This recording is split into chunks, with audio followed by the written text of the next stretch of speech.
Okay. Hello and welcome to the Granny Handicap live stream. I'm Dennis Cole, your hostess for the evening, and we are going to talk about the wide world of disabilities tonight.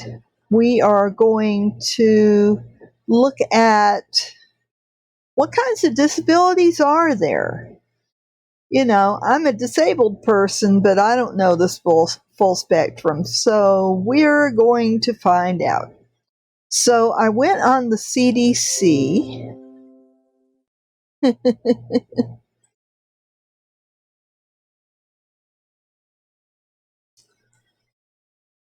Sorry about that. I'm answering somebody here. Okay. Yeah. So welcome, and let me see who's viewing. I see Academy Impossible and Fix Lovin'. Hi, welcome back. And I will watch the chat for anybody who wants to chat with me this Saturday night. And in case you're wondering why I'm in my dark bedroom with the bright light on me, it's because if I have my top light on, it makes me look jaundiced. I really don't want to look sick, you know. So this is my natural color, sort of. It's a nice daylight lamp, so it helps. You know, I may look a little purple because the light coming off my screen, but anyway, we are ready to start. And so if y'all have any questions for me, please type them in the chat. And I will answer any questions that folks come up with, or if you have any comments, or just want to join the conversation, tell me your story, whatever. I am ready to read your chat and talk about it. So here we go. And I need to be looking at my Discord. So let me turn on Discord, so if any of you want to get on Discord, I can see what you're typing there. It's doing an update. Now it's starting. And it's there. It's there. Okay. Oh, there are student-run servers. Cool. I'm not a student, though. That's a cool thing. That's a really cool thing. All right. I'm gonna take a look at my Granny Handicap server and see if I see anybody.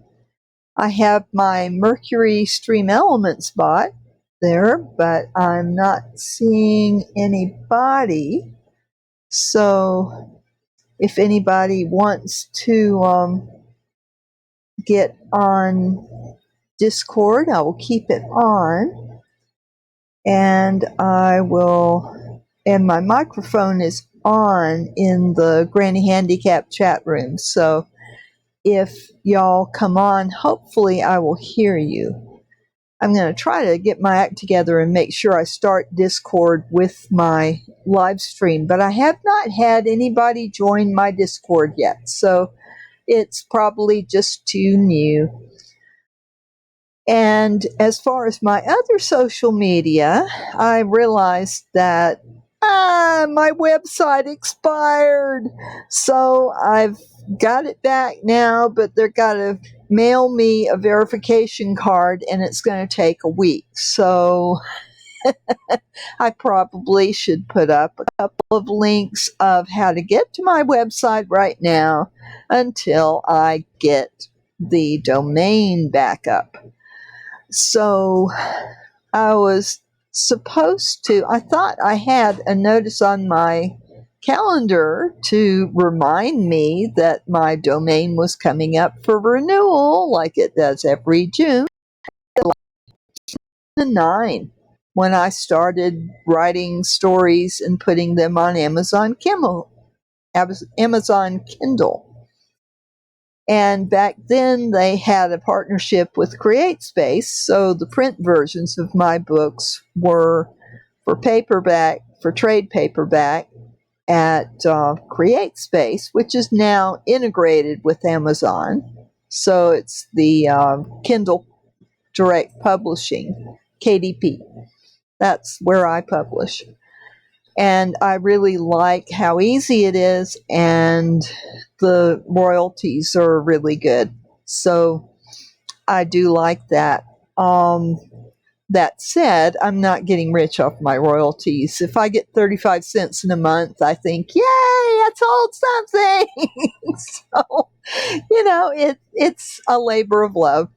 Not many people know about me, and I can't afford to run a big advertising campaign like the booksellers do. So, and the publishing business has gotten harder.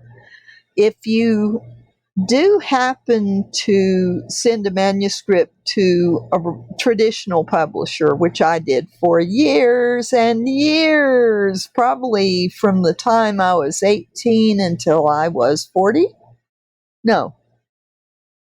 In 2009, how old was I?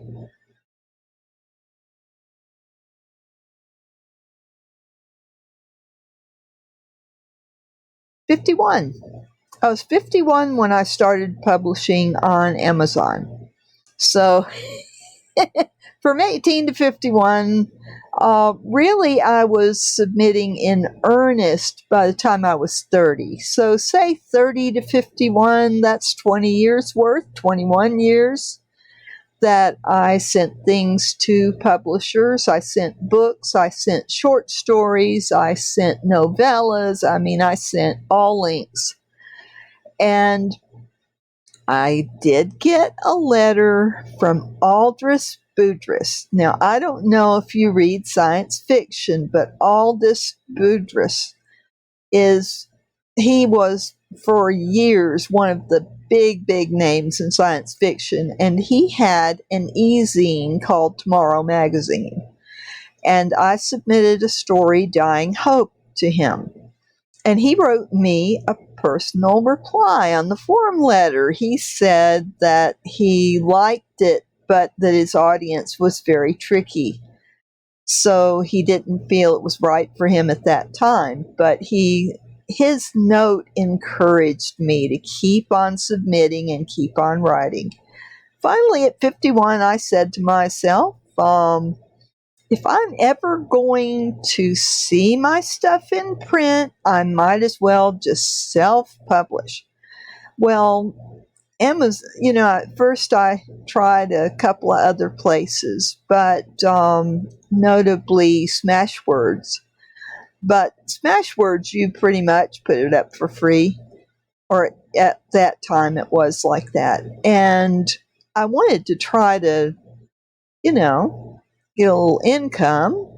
So I decided in 2009 to go ahead and try Kindle Direct Publishing from Amazon. It was a brand new service at the time, or, pretty recent. I'm not sure if I was in on the ground floor. I probably was not, but I knew of it in 2009. I had been an Amazon customer for years and years, never knew that they were publishing. So I started looking into it, and I liked what I saw, and I'm an Amazon fan.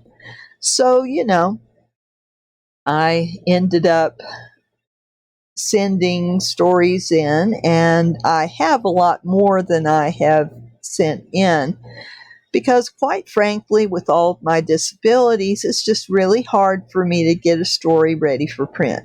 So, when I submit my stories, usually they're in ebook form, but when I submit a novel, I want to have a print version out there too. So I had 13 books in a much larger series. they were horse chokers. No wonder no publishers bought them, because they were well over 500 pages. This was before J.K. Rowling and the Harry Potter series took off. She wrote many books that were over 500 pages, and kids were reading them, and they were getting headaches and neck aches and all sorts of things because they weren't used to reading something this thick. That's a lot of pages. So, most publishers will limit you to 120,000 words. That is something around, it's more than 250 pages. It's more like maybe 300 or 200 and something. It's not as big as my books were. And so I'm in the process of rewriting my entire 80th series. I used to call it the Home is Not Home series, so every title was Home is something. And I decided to focus on the main character's name, Adia Raylene. So I've got the 80th series and I've got the Rainbow series, and I'm in the process of rewriting them in a shorter format, about 200 pages, because a young adult book, pretty much 200 pages is about right. So I'm just basically breaking up the story, and my universe has matured a lot. So I always write about social issues. I have main characters who are single parents, or kids in high school, or older people trying to negotiate a changed world, because in my universe, I write a lot about how Earth has changed since an alien came and he brought all this new technology. And so a lot of things are changing, but as I think it probably will be, the situation for the poor is not as good as for more affluent people. So I still have people using old technology because they don't have access to the new technology. I don't have a dystopian world by any means. Everybody benefits. But I do have, new problems come with contact with aliens and membership in a trade network. You have a lot more visitors from other planets. Anybody new in the Alliance gets a lot of attention, and there's two trade networks, the Alliance and the Unified. And I gave them generic names because, look at our names for big agencies. We have the United Nations. We have, the World Health Organization, or the, we don't have really neat names for our government agencies. So I figured probably people would go for a more generic name to name their trade networks. I could be mistaken, but it's also easy to pronounce and read. So, anyway, so I developed my universe, and I'm still developing my universe, but I'm not getting things done very quickly. My last book was 80 Scientist, and it came out in 2019.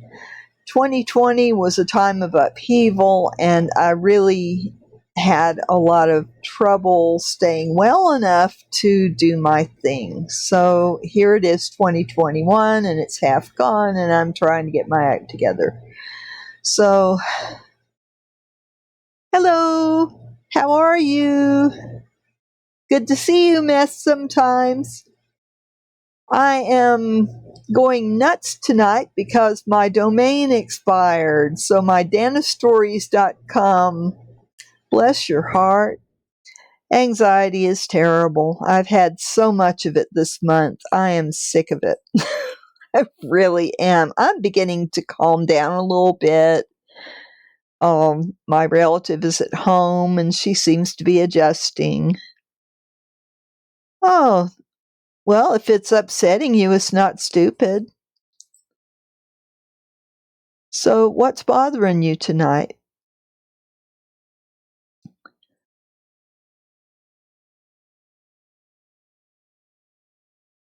I've been we've been really anxious because oh,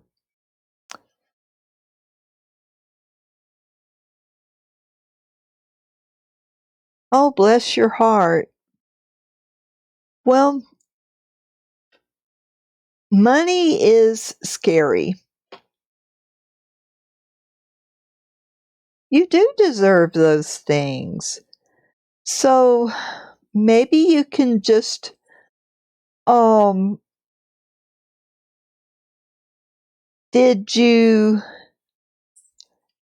make planned purchases or did you do the impulse thing?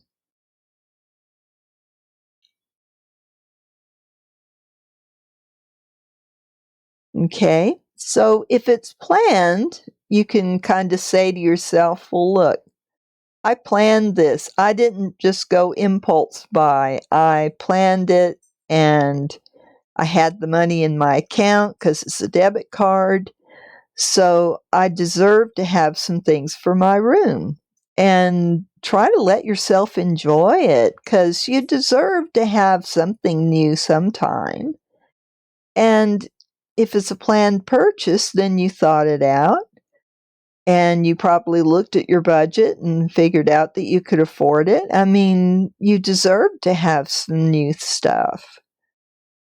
It's a good feeling to be able to have something that, maybe you can, whatever the things are, that's something that's, hopefully gonna help your situation in some way.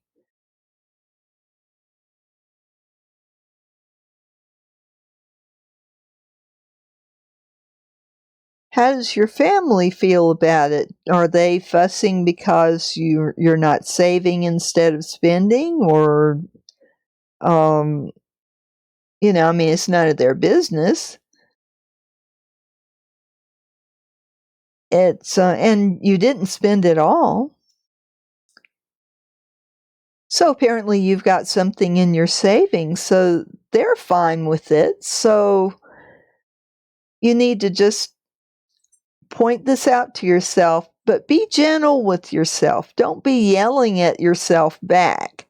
If yourself is yelling at you, then you want to be calm and loving and say, look, I've, yeah, I'm terrified of spending money. I absolutely am. Our, we live in a trailer. Our trailer park changed hands back in, was it December? I mean, no warning. They just changed hands.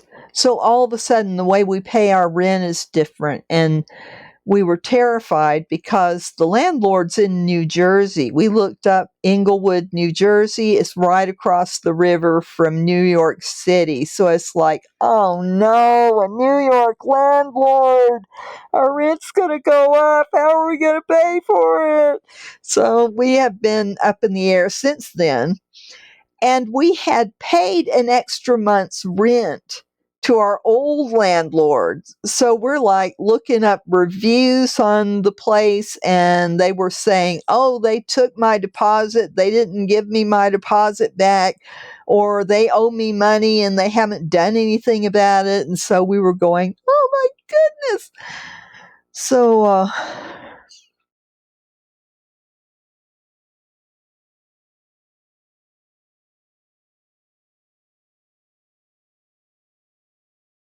well, I've thought about sheds myself. I'm into tiny homes. And what I think would be the best kind, though, instead of buying or building a shed, is to have a shipping container. because you can customize those things to the max. Wherever you buy them from, they can cut holes for windows, or you can get a ground level office, which is an already customized, it's these offices that they just bring in and drop.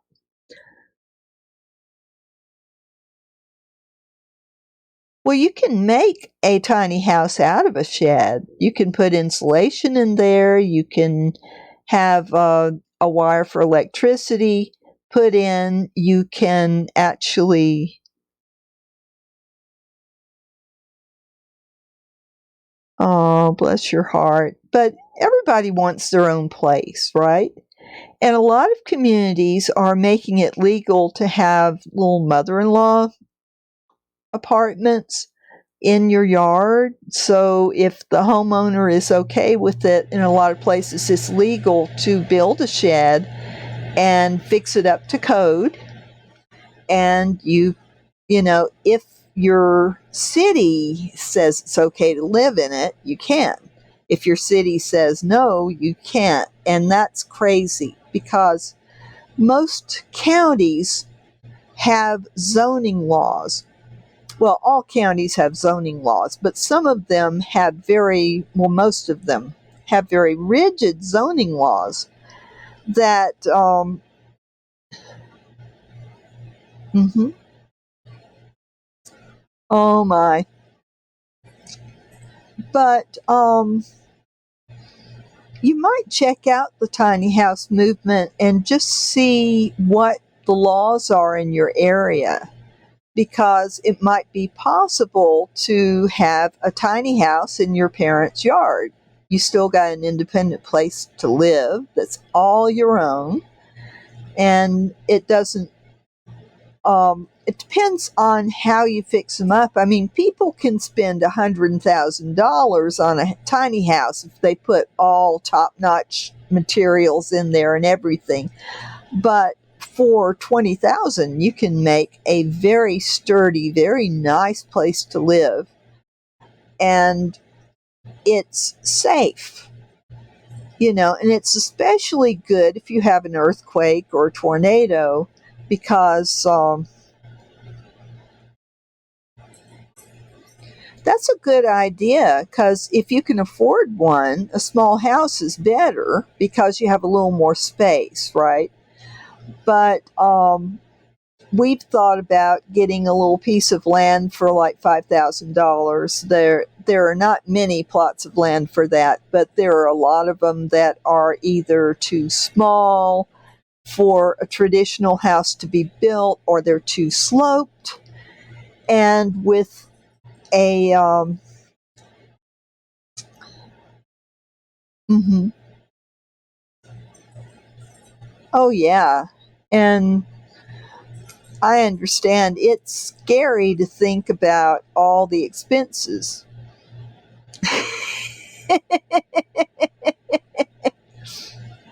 But you know, if you're in your mid-teens, then you know you need to learn a lot before you start thinking about buying a house and all that. You've got to be able to pay for it. And I am 62 years old. I've only ever owned one house, and I had to give that one up because we had a prowler. It's like, oh my gosh. And the cheapest house we could afford to buy was $45,000. And that meant that the payment every month was $450. I get $950 for Social Security, so it was half of my income, which was hard, very hard. You're really only supposed to pay a third of your income towards your housing, but hardly anybody can do that anymore because housing is so expensive. Well, the best thing that you can do is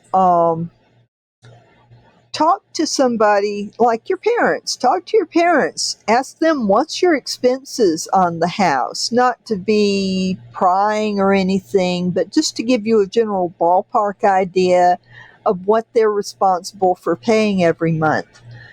typically your mortgage is going to be part mortgage insurance, which is just insurance in case you can't make the payments. Say you get disabled or you lose your job or something like that, then that's insurance that kicks in when you have an event that makes you unable to pay your payment. So part of it's mortgage insurance, and then there's the principal, and that's what you're actually paying on your loan every month.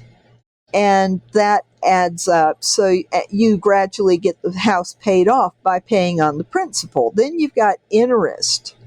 And, banks rent you money, right? So the rent on the money is called interest. So for the privilege of using their money to buy a house, then you have to pay them a monthly fee to pay them back. So the principal is the actual money you borrowed from them that you have to pay back. And then the interest is your rent on using their money. And so all of that makes your house payment. Mm-hmm.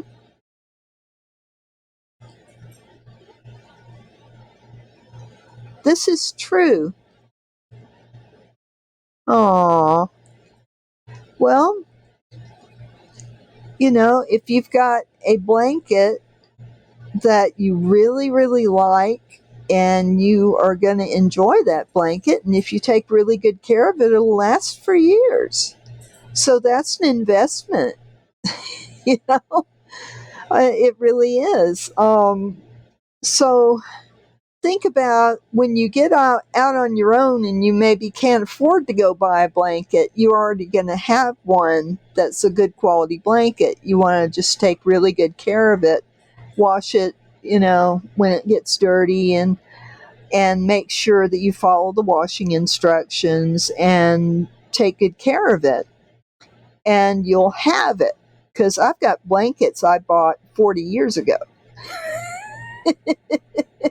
Not many of them. Most of them have worn out and gone, but a few are still around that long. So as long as you take care of your stuff and, keep it clean, be careful how you wash it because you can tear them up by, leaving them in the washer too long and they get moldy and you have to throw them away. So,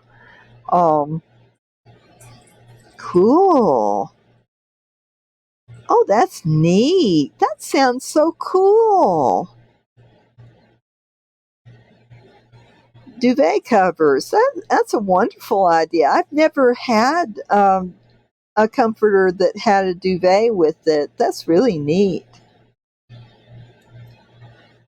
Well, it's neat to have something that's the color you want and that feels good when you touch it and it feels good laying on you, and they can be very good for anxiety.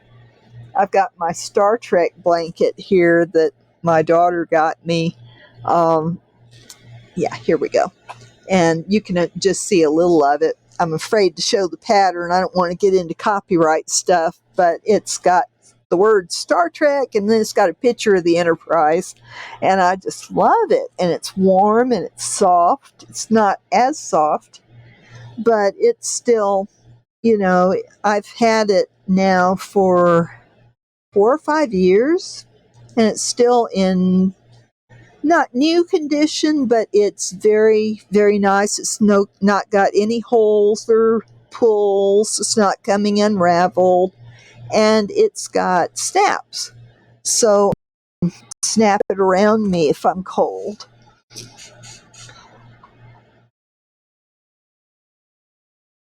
Yeah, the thing is about like music. It's the music industry. It's not Twitch or YouTube or any of the platforms that's the problem. The problem is the big music publishers, they've got these banks of lawyers, and they go around checking the social media sites and making sure that the copyright is not being violated. Now, I'm all about copyright because I'm a writer. I have to be really careful not to mention brand names in my books, or not say much about them. I have to be really careful, that everything I publish is my words, not anything I've copied from anywhere, because that's plagiarism. And a lot of young people don't realize how important it is not to plagiarize, because if you write your words, the moment they are on your file, on your computer, or in your notebook, however you have written a work, it's copyrighted automatically. Now, if you want to protect it from somebody lifting your words and using them, then you have to pay $35 to copyright.gov, and they give you a certificate that this item is protected. But you don't have to have that to be able to file a DCMA complaint. So I'm very, I don't want anybody stealing my books and selling them someplace else and making money that I could be making. So I can understand music publishers, they don't want to have their music and their lyrics stolen. So, but music is a lot more complicated than the written word.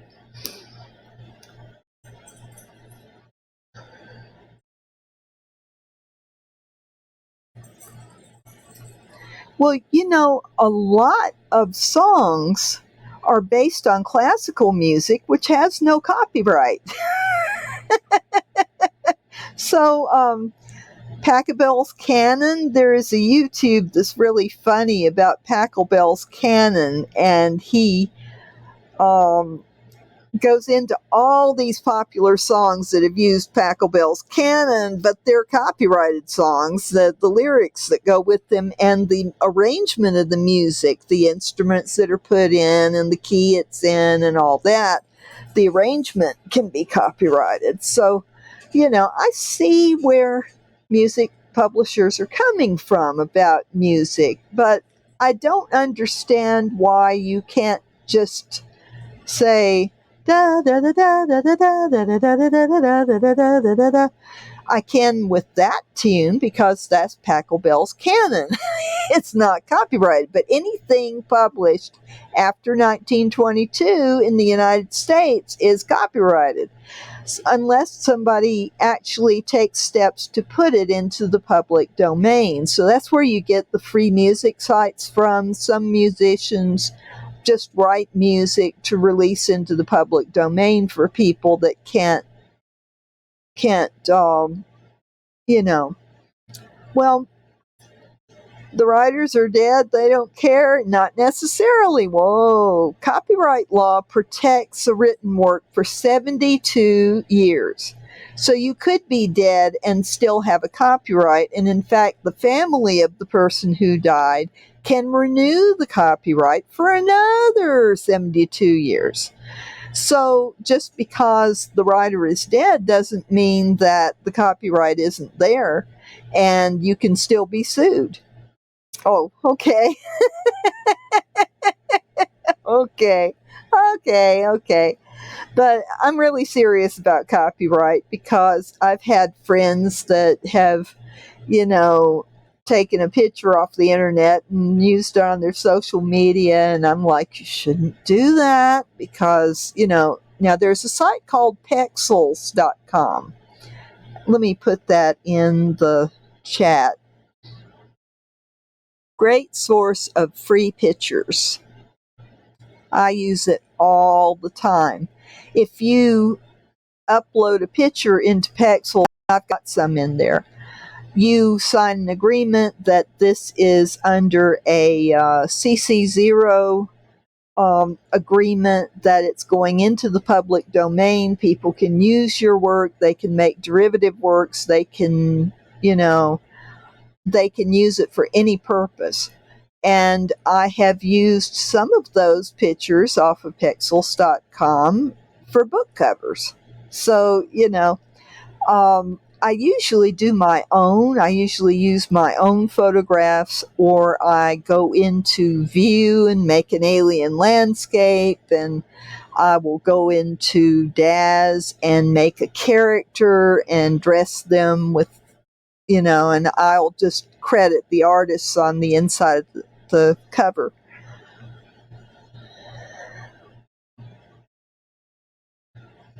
Well, you have to be careful, because if you don't own it, or if you don't get it from some place that actually has verified public domain, you can get, on those profile pictures, people can sue you.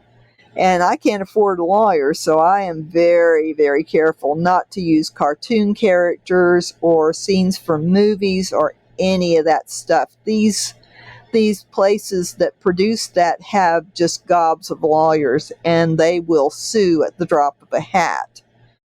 That's how these people stay rich. Lawsuits in this country is an exploding field. It's terrible. I don't see what's the problem with that, but copyright law says yes, you can be sued.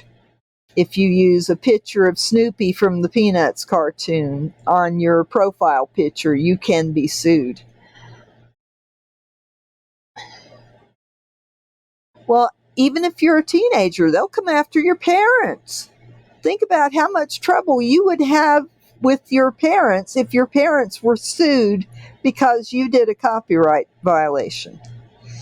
It has happened. So you have to be careful, even though you're a teenager. You really have to be careful, because it's dead serious. The law is crazy. We have so many laws that contradict each other, and copyright law is no exception. There's a whole separate section of copyright law for photographs and artworks, and written works. And then if you're making a video for YouTube, and there are even different rules if you're live streaming.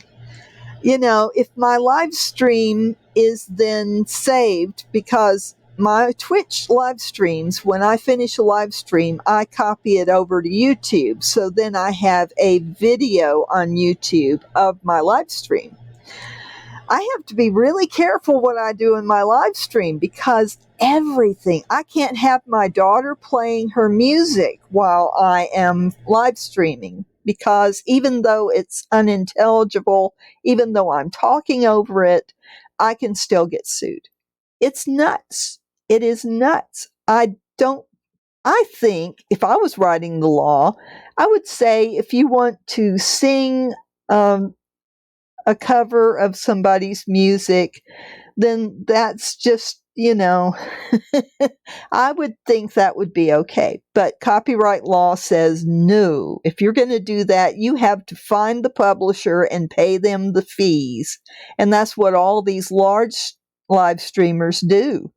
They pay fees on every piece of music that they put in there, unless they use something with, oh my goodness, that's awful. You could actually file a DCMA complaint, but if you can't afford a lawyer, you can't really pursue it, but you can have it taken down. Definitely. If that's your personal artwork, it is copyrighted from the moment you finish it. So you definitely can file a DCMA complaint, and whatever platform they uploaded it to is obligated by law to take it down. So if you catch somebody, my sister is rather a famous romance author, and some people have tried to share some of her old books by photocopying them and putting them up on the internet. And the lawyers at Harlequin have gone in force after those people. And oh,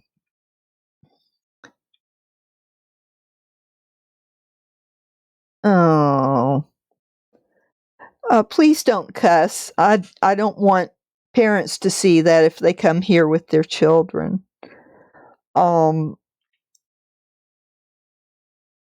Yeah.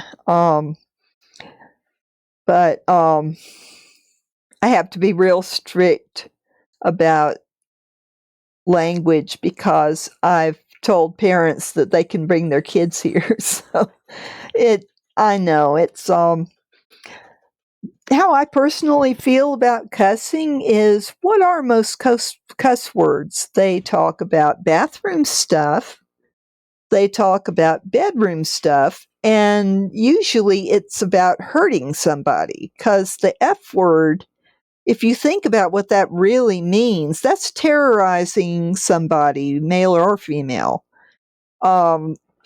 It's really not very nice.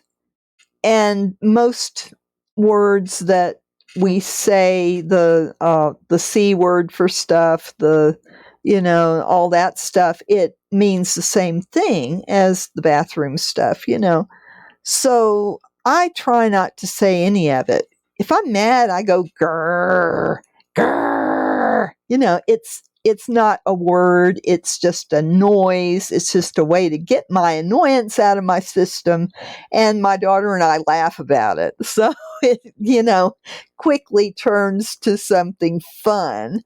So we don't cuss around here. In my church, you're really not supposed to cuss at all. And especially taking the Lord's name in vain, even just saying his name in an angry voice under our church's policies is taking the Lord's name in vain. So we take that very seriously. I'm not going to tell everybody in the world that they shouldn't be doing that, because that's between them and the Lord. But as far as me and my household, we don't.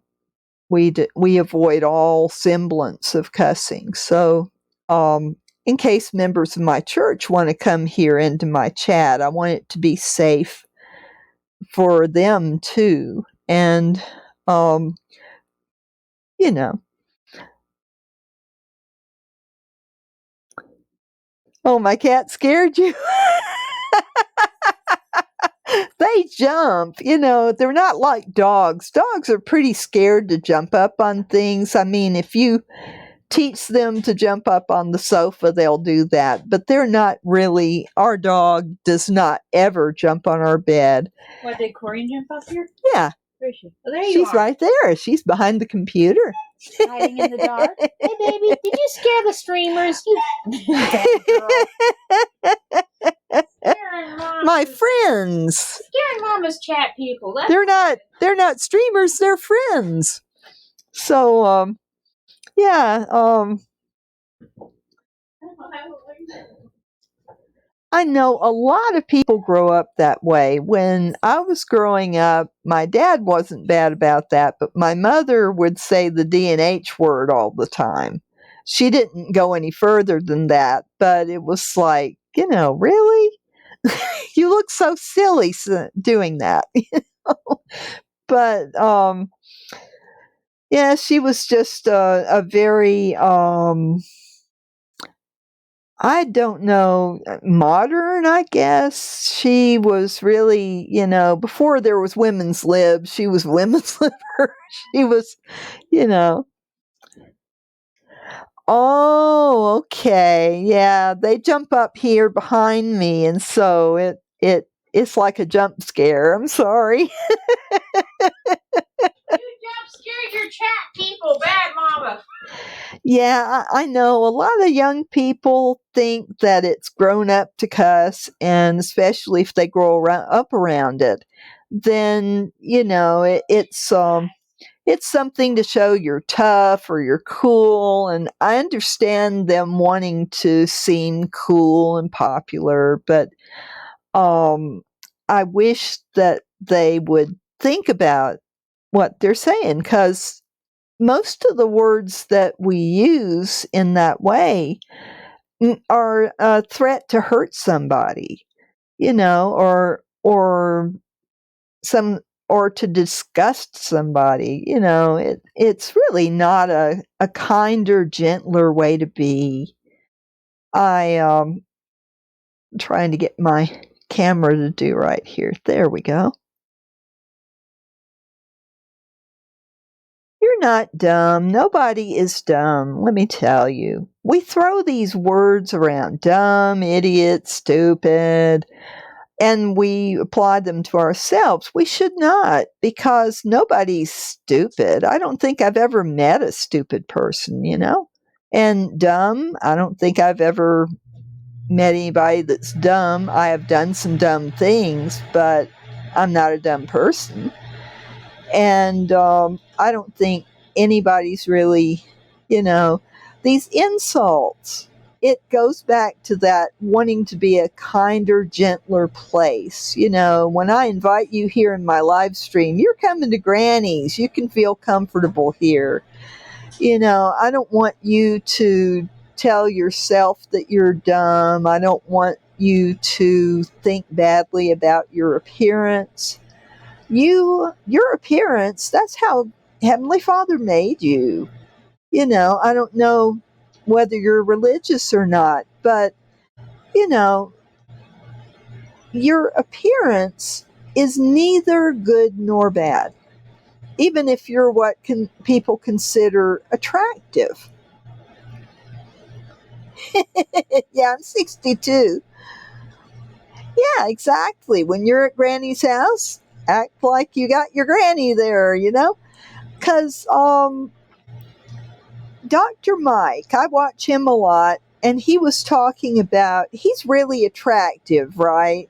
And a lot of people don't think he's a real doctor because it's like he's too attractive.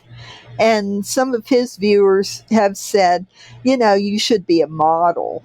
And he said, well, why would I want to be a model? I like being a doctor. Oh. Well, I'm sorry your granny's not nice. Maybe she's got arthritis and she hurts. And some people kind of just, you know, they get caught up in, oh, I'm not pretty anymore. My hair's gray. My body looks awful. I used to be pretty, you know. And some people just really get grouchy when they get old. And oh, she has favorites. Oh, that's bad. That's really bad because, you know, nobody should have favorites. My grandparents didn't have favorites. They loved all the grandkids. Well, my grandfather yelled. He wasn't very pleasant. But he had a very bad head injury and he just wasn't quite right. He'd get very nervous when there were children around. Sometimes he'd go to the bus station. The bus station was right across the street from where my grandparents lived. And so you know, his wife was named Nell. So he'd go, Nell, I'm leaving. I'm going to the bus station. And he'd pack a bag, throw some stuff in a suitcase, and he'd march off across the street. He'd sit in the bus station all night, fuming. And in the morning, he would sheepishly come back home, and Granny would open the door for him, and he would come in and apologize, and everything would be fine again. But he just, because of his head injury, he'd just go off his nut when he got mad. Oh, bless your heart. Have you tried reaching out to your grandmother? Because, in my family, there was this big family split between my dad's people and my mother's people. And this happens in a lot of families that, you know, some of my family didn't like me contacting them. But I wanted to do genealogy. I was 14 and I wanted to write some letters and ask some questions. And I'm so glad I did. I found out so much about our family. Aww. Well, it's sad that some families play favorites because it's really not a good thing when you've got, you know, one's a favorite and then, you know, I don't know why people are that way sometimes. My dad said that his great aunt disowned the family because he would not name me after her. That was the condition of him getting any inheritance from her, and he refused. He wanted to name me, and my mom, I mean, they talked together about what to name me. He named me Dennis because he was an electronics professor at Southern Tech, and he wanted a name that had to do with what he was teaching, and he was a telephone person.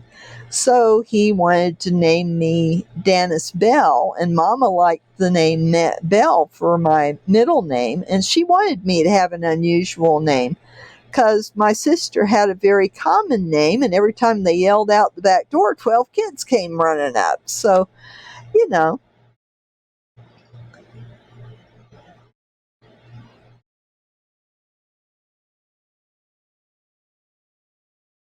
Oh, I'm sorry. Oh, that's sad. I don't know why people get caught up in that, but some families do, and it's the battle between tradition, rigid tradition, and modernism. And most families, I think, are kind of in the middle, and they mix some of the traditions with the modernism. And oh, bless your heart. It's hard when your family is kind of at war with each other or have these big differences and they can't seem to reconcile it. You know, a big part of relationships is getting to know people, getting to know what they're like inside, what they feel about things, and at a certain point, you've got to agree to disagree. You're never going to agree with every single idea that comes out of someone's mouth. Oh, oh, that's so sad. And it happens so much, particularly after last year. So many political divides in families. I've had some of that in mine, and it just tears me up. It's very sad that because of something stupid like politics, what matters is what's in people's hearts. They're whether they're Democrat or Republican or those controversial things. And religion is another thing that people just argue about. And how to raise the kids is a big stressor. Oh, oh, it's so sad. Yeah, grief is a hard thing. It takes forever to just feel normal again. It takes anywhere between 6 months and 2 years. And if the person will open up and talk about it, they heal a lot quicker. It is never the same. You always have that hole where the person was. There's nothing that will fill that. But grief gets easier as time goes on. I lost my mother to pneumonia when I was 5 months pregnant with her first grandchild. And I had had miscarriages, so it was a very stressful pregnancy. It was scary to me that, I just lost a baby and I got pregnant again and had all kinds of problems during the pregnancy. So I was in the high risk group, and then mama gets pneumonia and dies when I'm 5 months pregnant. So 4 months to go, right? And it's so awful.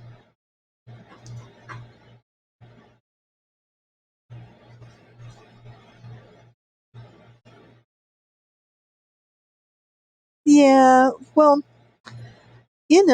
I have two girls. I have one who is 40 now, and she will not talk to me at all. She is in Oregon. She has no contact with me. She wants no contact with me. It really hurts. And my younger daughter lives with me. We get along great. But I still sometimes say, I wish Mandy was here. I miss her. Because when you have children, you miss them all. I miss the ones that died. And, I don't have really any memories to share of them because they died as babies before, a couple of them. I hardly knew that I was carrying a child and then they were gone. So when you lose a child early like that, it's not selfish to say, Mom, I'm here. That's what Maggie says to me, and I love it because, I'm glad that she's here. And I'm sure your mother is glad that you're here. It's hard on a mother to not have all her kids there. It is a universal suffering for women that if you don't have all of your kids, either if some of them died or if some of them decide to estrange themselves. Hello, hello.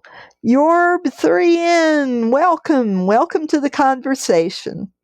We are talking about estrangement and grief and stuff like that. And it's not the topic that I thought I would do, but that's okay. When I've got folks here and they're chatting, that takes precedence over any pre-planned stuff.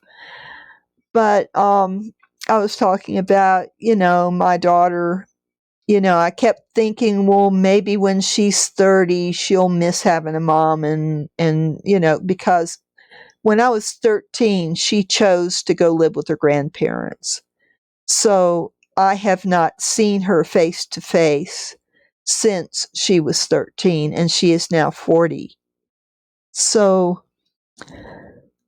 oh, and so it's really hard on a parent when one of your children doesn't want any contact with you. And you think, well, boy, I must have been a horrible parent. But yet my younger one says I was a good parent. So, I'd made some very bad mistakes with my older one. And, oh, bless your heart, you're trans. Guess what? My daughter's queer. My older one, she is non-binary. So I've had to learn a lot about I can't, LG, LGBTQ plus. Thank you, Maggie. I've had to learn a lot about issues and especially trans issues because I've had gay friends all my, lot for years. QIA. Okay. And I'm all for y'all having just as many rights as we have. I'm hetero, but I am cool with anybody who is a different sexuality than me. I'm comfortable enough with my own sexuality to be able to welcome anybody who feels differently about that because it's so important to feel like what's inside you. And if what's on the outside of your body doesn't match what's in the inside of your body, then how can you be psychologically healthy? You've got to somehow come to grips with that. And it's good that you know that about yourself. Nobody should be persecuted because they are trans. I think it is terrible that some Baptist churches go to funerals of people and bug the family when they're grieving. That's so low. It's ridiculous that we can't just talk to each other and not feel threatened. Oh, Taylor Swift actually made a music video which had a bunch of gay and trans people Cool. in it called "You Need to Calm Down." and she wrote it saying to the people who are attacking him, calm down. Yeah, You exactly. don't need to go attacking people. Just calm down. Yeah. And growing up in the South, there's a lot of hate for anybody gay or anybody who's black or anybody who's Hispanic, any way different than white, Christian, whatever. And I got so sick of hearing that when I was growing up because all the old folks were like, oh, all these black people, they're, yeah. It's like, what is different about black people? Mama always taught me that black people are the same inside as we are. And she was so accepting of everybody, you know? Oh my. Oh.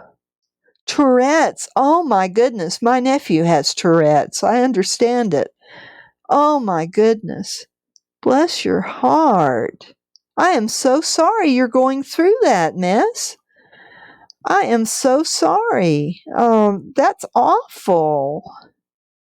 I just can't imagine a parent being that way towards their child.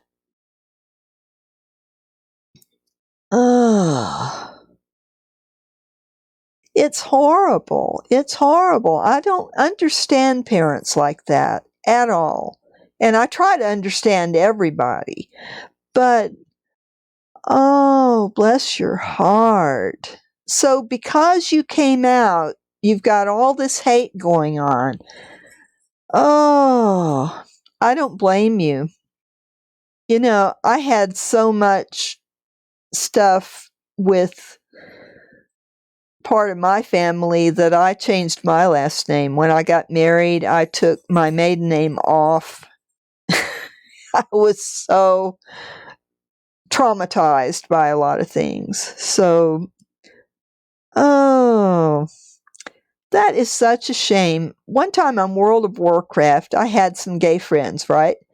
And so one of them, one of the circle of friends turned out to be trans.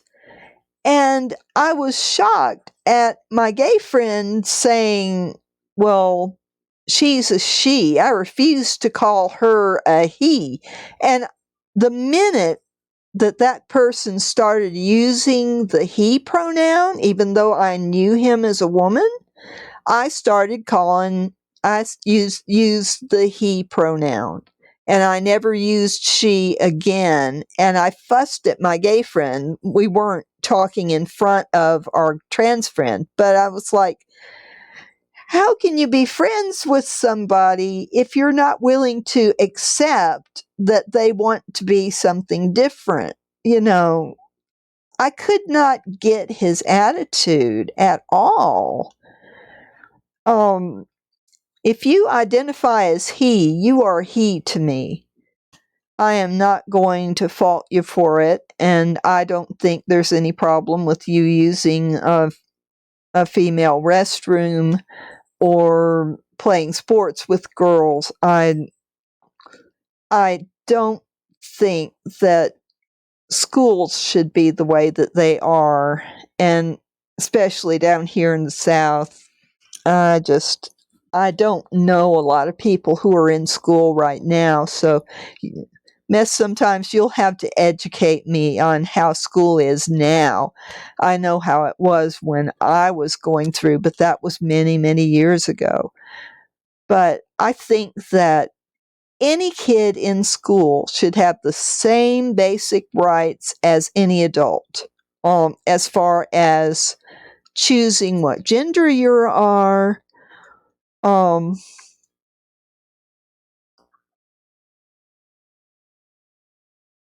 Yeah, and I don't know why all the arguing, you know? It's all about human rights, basic human rights, right? So if you are gay, if you are trans, if you are, you know, I can understand that. I can really understand that. Do you know that I was sexually abused and it traumatized me to have to undress in the girls' bathroom for PE? It was horribly traumatic for me. I did not want anybody. I didn't want anybody to see me naked, okay? And I didn't want to see naked people, and it was absolutely traumatic. And here I am, I'm hetero. I can't imagine what you're going through trying to just deal with all the hate. It's terrible. It's terrible. I am so sorry. If there's anything I can do to help you, let me know. You know, I'm in your corner because I think everybody in school, anywhere in the country, should have a right to an hour lunch. They should have a, oh my goodness. Oh, bless your heart. Oh, yeah, PTSD is hard to deal with. And yeah, I was sexually abused by my blood father. So yeah, I know exactly where you're coming from. It's such an awful thing. And that tends to be a generational thing too. Oh, I don't blame you because I never felt good about my body after being sexually abused. You know, I didn't want fellas looking at me, and I'm hetero, but I'm scared of men. It was really, oh, that's awful. That's awful. Bless your heart. Oh, that's awful. Well, sometimes, sometimes when you're sexually abused by your father, maybe his father did it to him. And maybe it happened at that age. Because a lot of times when somebody is abused and they aren't allowed to get therapy for it, or, you know, if you remember it happening, it really happened. You don't need to not trust your memories. And people should believe you. If you're in therapy, you need to tell your therapist because you need to be believed. Because the perpetrator will never apologize. They just don't. Oh my, oh my. It's very, very bad. And I'm sorry you have to live in the same house with him. I can see why you want to be out on your own. I really do. Because that's not comfortable. When it took me years to tell my mother what was going on, and when I finally told her, I was 11 years old. Oh, good. I'm so glad. That is, yeah. Have you talked to them about that abuse? Because if they're understanding, then maybe they can help you. You know, if they'll just listen and not try to give advice. I always tell people that when somebody is, after a trauma, or if they've had a grief situation, well, your mom is misinformed. If you're in therapy, you can tell your therapist, and that is reporting it. Yeah, of course you need to tell somebody because all the secrets, you know, there were, in my family, there were so many secrets. And it was like I was afraid to breathe. There were so many secrets. And, well, a therapist is required by law to report to the Family and Children's Services. So if you tell them about abuse, they have to report it. So you do not have to go to a police station. That would be horrible to have to do that, wouldn't it?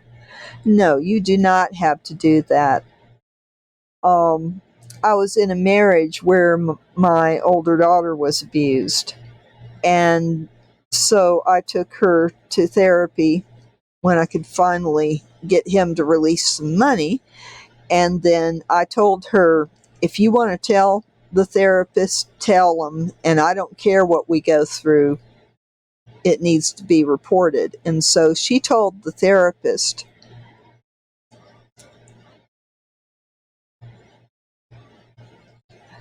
But my daughter, my older daughter, told the therapist, and then a social worker came. So they do get very angry. And I was married to one. I divorced him because at first I didn't know that much about perpetrators. And I thought maybe if we just got into therapy, then maybe he would realize what he was doing and get some help for whatever abuse he had, and I thought it would stop. And it didn't happen that way. He was saying, no, that didn't happen. He never admitted it, ever. He will never admit it to you. I'll put it that way. When I grew up, and I was pregnant, and after my mother died, I talked to my dad about the abuse that he did to me, and he was denying it. He was saying that never happened. You made it up, or you remember it wrong. Yes. So, but you should trust yourself that it happened, because you wouldn't have those memories. A lot of times we block out things that are just too much for us to take. It's a defense mechanism that your body does to keep you from being too shocked, because that's not good for your body. It's not good for your blood pressure, your heart rate, and all that. So you might remember something years later, and then that's when your body decides you can handle it. But don't don't do that to you, because he's doing that to you. He's saying, oh, you don't remember it, because he doesn't want to get caught. He's not guilty. He doesn't feel guilty. He doesn't want to be caught. So he's going to say anything not to get caught. But bless your heart, it's so awful that a lot of times adults don't listen, but they need to. They really need to, because kids don't lie about those kinds of things. And any therapist will tell you that, if a kid, they advise teachers and doctors and anybody that might have contact with a child, they advise them, if a child tells you they were abused, never ever doubt it, but report it to the authorities. And that's what usually happens. So it can be very uncomfortable in the family. It led to, once I knew from the therapist that there is no way that this guy is going to, cooperate or change or anything like that, then I decided to divorce him. And I had just joined a new church, and I was terrified of what my bishop was going to say. So, to everybody outside the family, oh, everything's fine, but my kids were hurting, and they don't keep.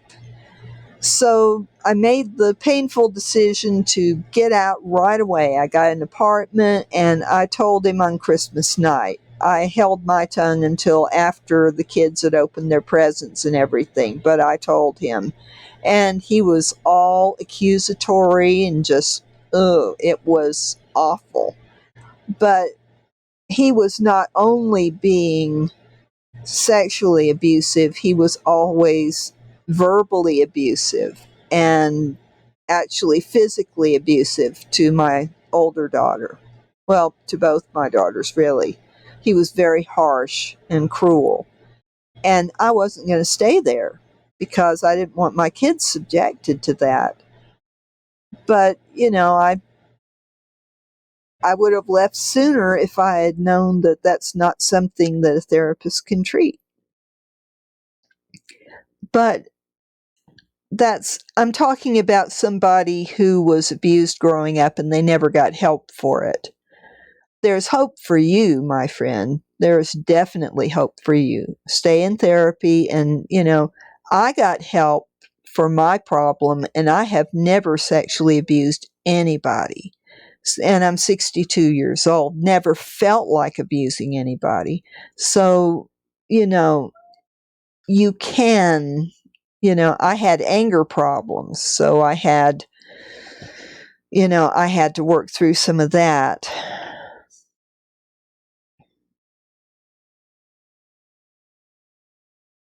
Oh, bless your heart. It's horrible when they yell, isn't it? It's just, you feel like you're 2 inches tall and you just want to crawl under the floorboards. Yeah. I'm feeling teary now. I remember how it was, and it still hurts. I'm 62 years old. I've had a lot of therapy, and therapy helped me a whole bunch. When I was when I went to college, when I was 18, I had this jacket that I bought at Georgia State University, and it was one of those thin spring jackets that was waterproof, and it had a little hood. I had that hood up. I was like this all the time. I was cold all the time, even in the summertime, and I kept that jacket on. I was so scared of everybody and everything. Bless your heart. Hmm. If you're cold and there's no reason to be cold, yeah. Your mind and your body have a connection. And yeah, I mean, you can have physical symptoms from the abuse, from the PTSD. You can have your heart goes fast, your heart pounds, and you can think there are all kinds of things wrong with you too. But that's why it's important when you go to a therapist, you also need to be checked out by a doctor to make sure that there's nothing going on with your body. I almost had ulcers when I was in 4th grade, and I had to be out of school for an entire year. So, you know, bless your heart. Yeah, I mean, it can cause all sorts of physical symptoms. And the nice thing is that those symptoms can, yeah, and same here, you know. Um, but as you go through therapy and you talk it out, you work through the pain and the anguish and the memories. Bless your heart. Oh, you've gone through a lot. You have gone through so much. But see, as you go through the therapy, and the therapist will recommend that you try things, maybe write some things out, or there's all sorts of little things they can suggest to you. And as you learn to talk your feelings out, you do feel better. You feel better physically, and you feel better about yourself. It's just, be nice to yourself while you're going through the process, because it feels like forever. It feels like you're never going to be able to be happy, and it feels like you're just falling apart inside. I remember how it was when I first started therapy. I thought that just talking about it was going to give me a heart attack. Yeah. Oh. And it's all the stress. It's all of the trauma. You know, it's not just all in your head, because there's that mind body connection. When your head is so, when you're holding things in so tightly, then, well, if you haven't had one in a few months, you are improving. So you can tell that to the little yelling voice inside of you. You're getting better. Yeah. You don't get over it. That's a fallacy. You learn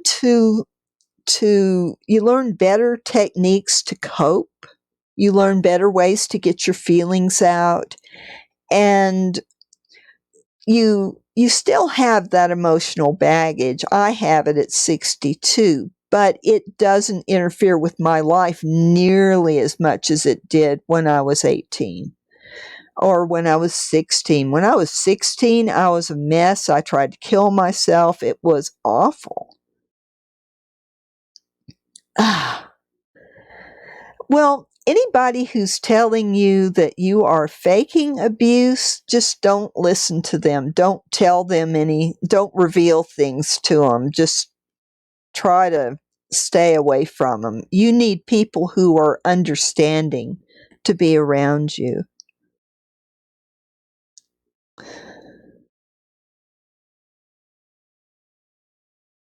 It can happen. A lot of times when kids get abused, they'll act out. And yeah, I know it. You're not full grown if you're a teenager. And even when you're up to 21, your brain is still developing, your bones are still developing. There are a lot of things going on with hormones, and it can make your emotions so much stronger. One of the things that happened to me in my 20s is I found that I didn't get quite as upset.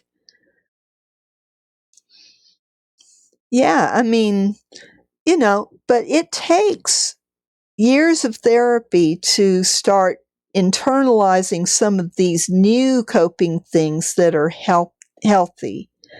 You can learn what to do when the emotion rises and you're just you learn ways to take a deep breath, let it out. And you learn these self-soothing things that help. And, I've learned those so well that I use them all the time. And it really, really helps me so much. I was such a mess when I was teenage, and the emotions were stronger. The anxiety was worse. The depression was worse. Everything was worse. And oh, oh, that's awful. I'm so sorry that you had people who were so cruel. Sometimes teenagers can be really, really cruel because they just don't understand how bad things like that are. If they've never had a problem like that, it's really, really hard for some teenagers to get it, you know? So they tend to make fun or make it light, or they just don't want the drama or whatever. And listen, drama is all around us. I am drama. You know? Oh. You need to kind of save it for close friends that understand, that are going through maybe the same thing. And I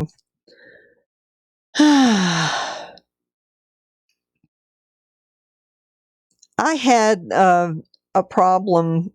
I said, I don't know what I said. I was texting my sister, and all of a sudden she blew up big time. Now, she just lost her husband, okay?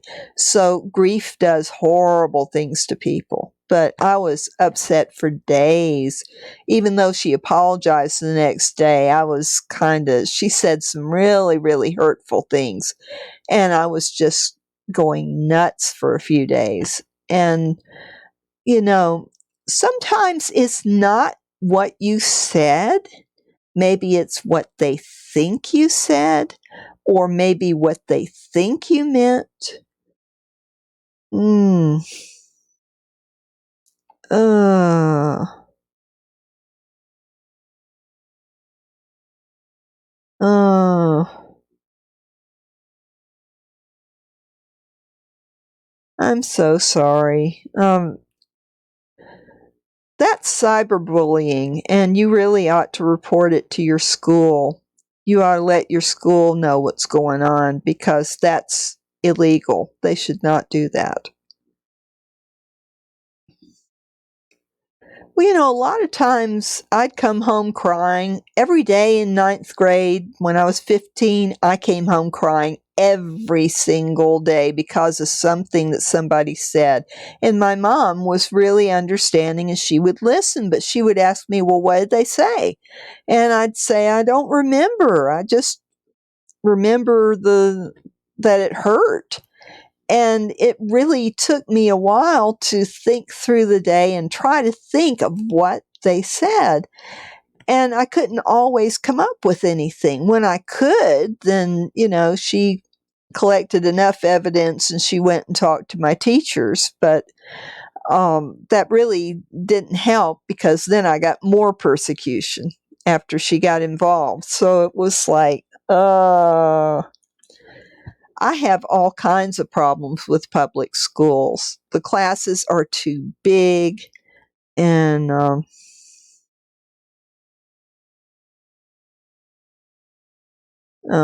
bless your heart.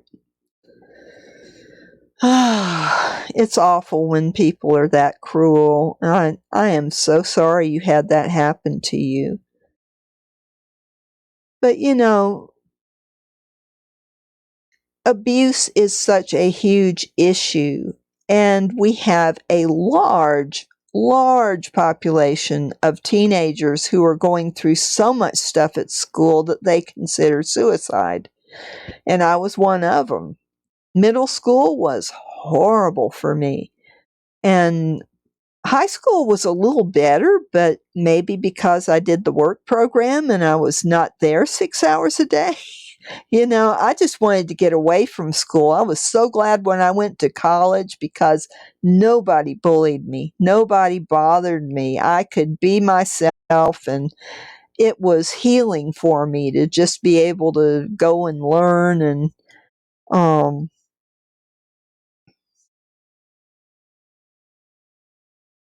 mhm. Yeah. Well, no wonder you have a problem with lying. Because every time you try to talk to somebody, somebody's saying, no, you don't feel that. No, you don't remember that. No, you're just talking. And ow, your whole life is an ouch. Bless your heart. You need to make friends with somebody who knows what pain is and who will listen to you. And maybe you've got that common thing. Bless your heart. You really need some people in your life that you can talk to and be friends with, and you've got maybe abuse in common.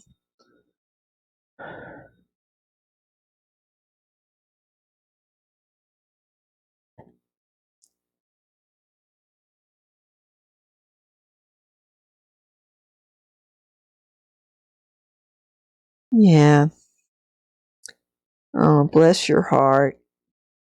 I know that's hard, especially when somebody turns it around and says that you're abusing them.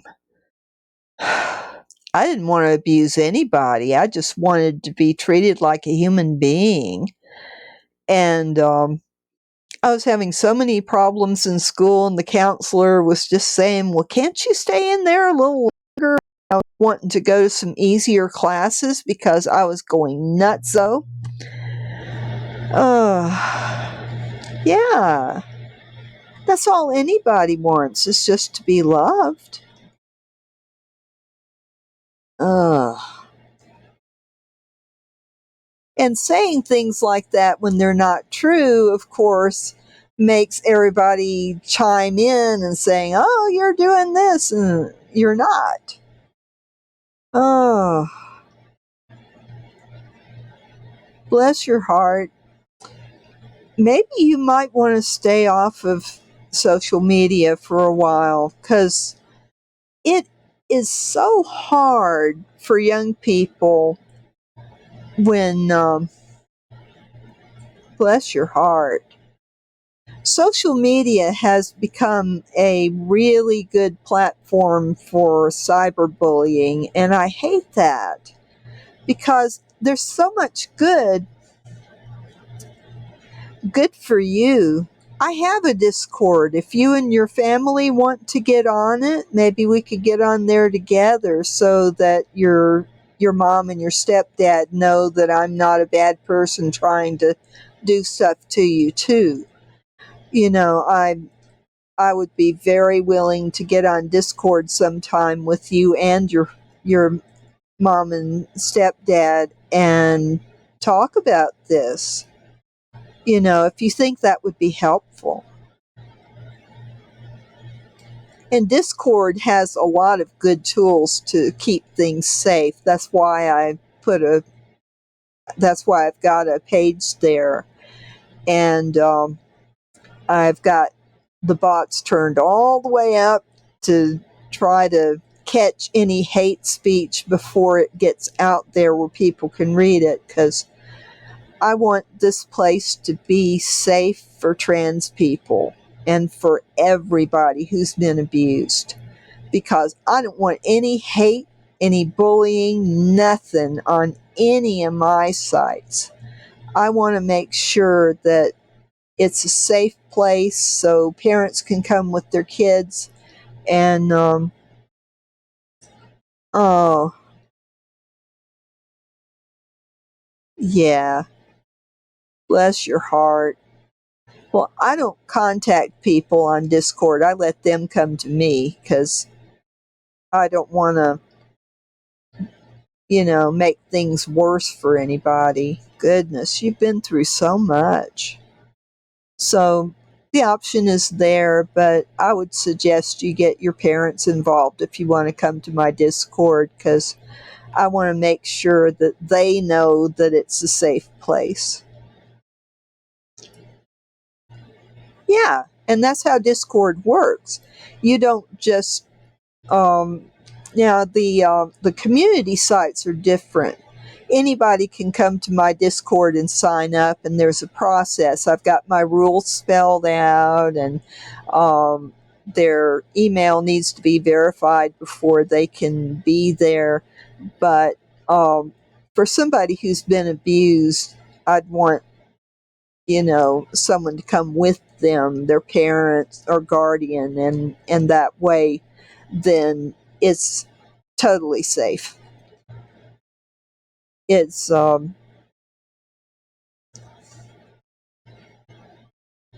yeah, that's a good idea. It's good to join safe communities. You want to have a place where you can talk but yet have some acceptance, and there should be rules against hate speech. Any site you go on that's a community site, there should be some ground rules and bots active and moderators.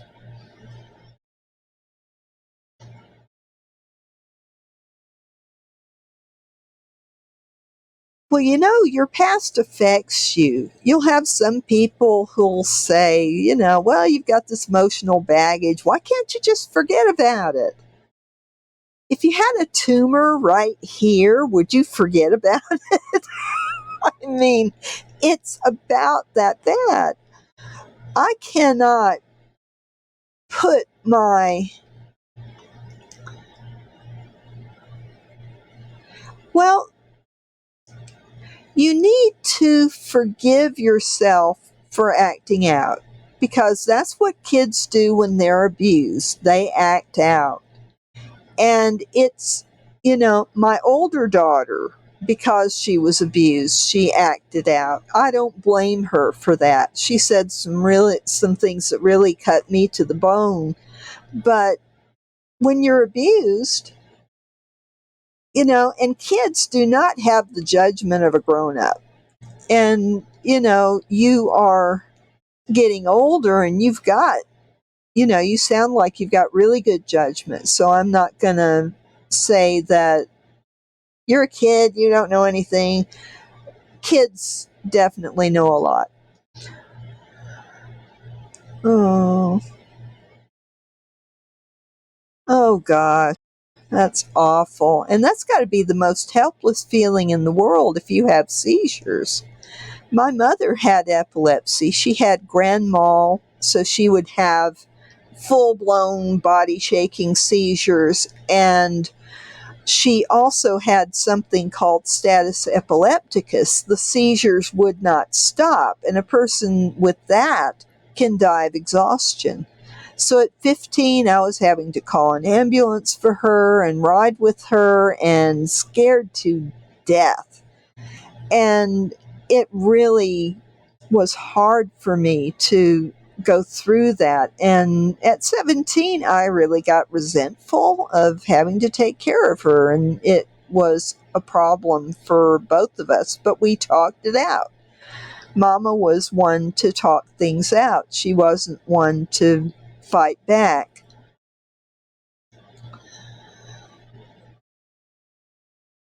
Oh, that's awful.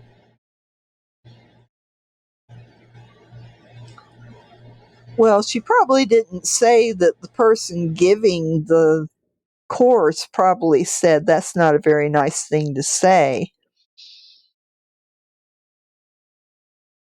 Oh, wow. That's sad because it's very, very hard. Seizures are an awful thing. They're scary to watch, and it's awful for the person to wake up and they don't know what happened. And, yeah, you went through a lot. I'm so sorry. It's so hard when, oh,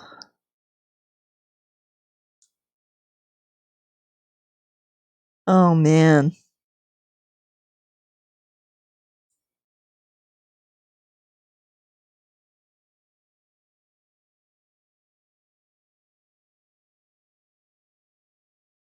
Oh, that's awful. I am so sorry.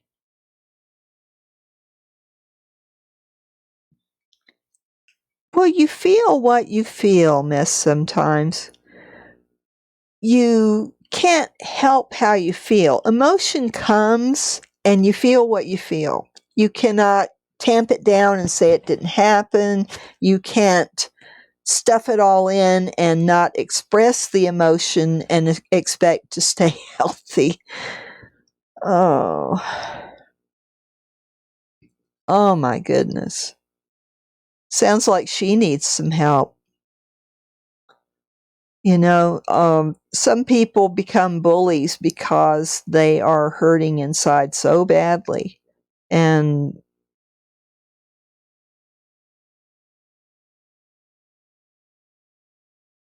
wow,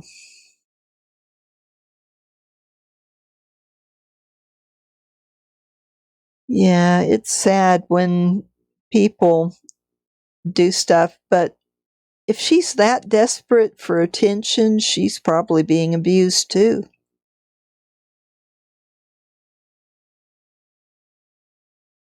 Yeah,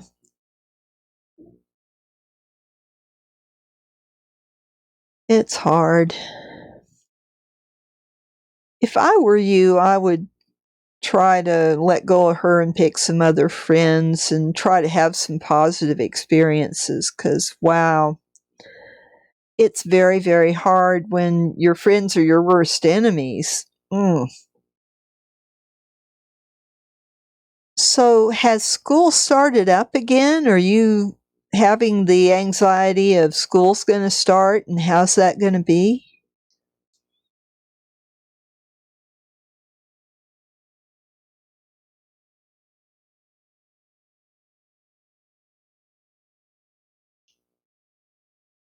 Well, that's good. So are some of these same people going to be there?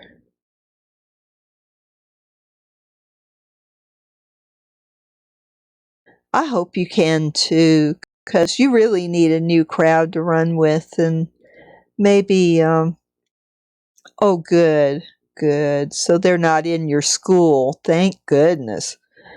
So maybe you can make some friends that, try to test the waters and just, before you start revealing stuff so that you've got a chance to kind of make some judgments about how they're going to respond. And that's good. That's good. There are some really messed up people on the internet, and some people have gone through awful things, and that's how they respond to it. They just get on the internet and victimize somebody.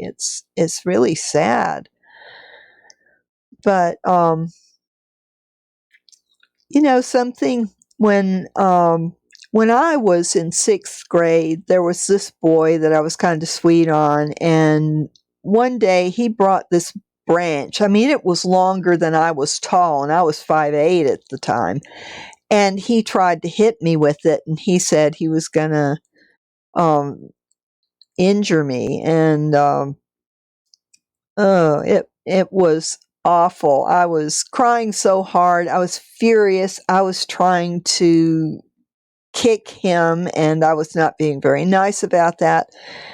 And it was just a horrible day. Well, years later, he's on my Facebook, and he apologized to me for that. And I said, I forgave you years ago for that, because we were both kids. So you do things sometimes when you're young. And I think it started out with him, maybe kind of liking me, and he was teasing me, and I didn't take it that way. Bless your heart.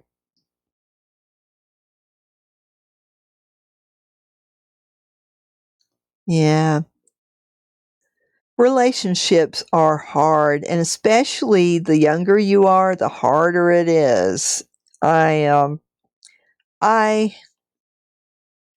I was sweet on a lot of guys at my school, but I never got a date. And that was a horrible pain, because I never got to have any relationships. Oh, I had a couple of best friends, but I never had a boy that was my best friend. So, being a hetero, it was awful, because all my friends had a boyfriend. And even my best friend that we were really close in middle school, when we got to high school, she got a boyfriend, and she had changed so much, we just drifted apart, and that hurt. Wow. It's really hard to have somebody that you invest that much caring in turn against you like that. It's awful. But if you love somebody, get to know them, you get plenty of ammunition to throw at them if things go sour. It's a sad part of relationships, but I've been through 2 divorces, so let me tell you, it is not easy, the things that somebody who is in the last throes of a relationship will throw at you.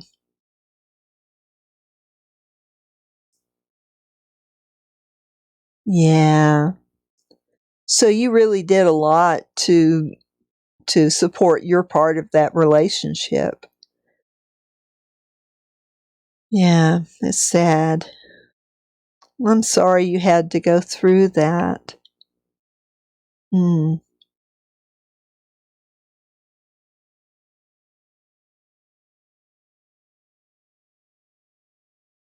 It's hard when there are some women that just love to toy with men. They hate men, so they'll pretend to love them, and then they'll do something like that. I never had any friends that were that way, but I heard about people that were that way, and it's like, how can anybody live with themselves if they're doing that? But I knew a couple of them in school that I suspected that was going on. I wasn't friends with them, but I would see them in the hall and hear how they were talking to boys and go, man, why is she doing that? Why doesn't she just find somebody she really wants to be boyfriend and girlfriend with? Ugh.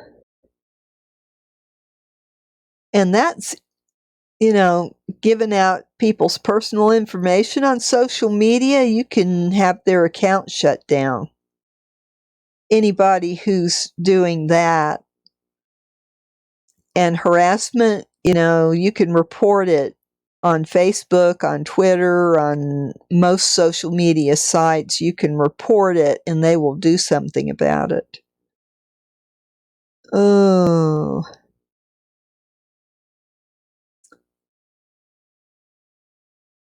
Yeah, that's awful. And of course, they look at your posts too, and if you've had a problem with telling the truth, then it's hard. It's hard. But they can probably see patterns in her posts and see what she's all about. She's probably done it to other people besides you.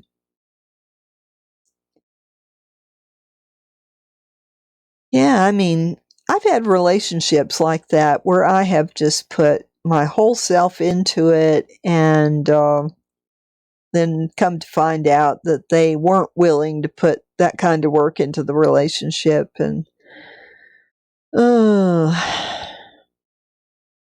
my first marriage, he was a sweet guy and he had been abused, and you know, we talked about stuff at first, and then he just clammed up and didn't talk about his feelings at all, and that just blew my mind. Here we are married, and he just stops talking. Almost the week we got married, and I'm like, what happened?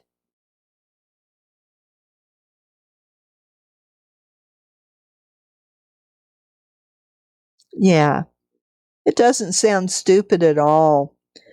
Betrayal is one of the hardest things about relationships that, you know, um,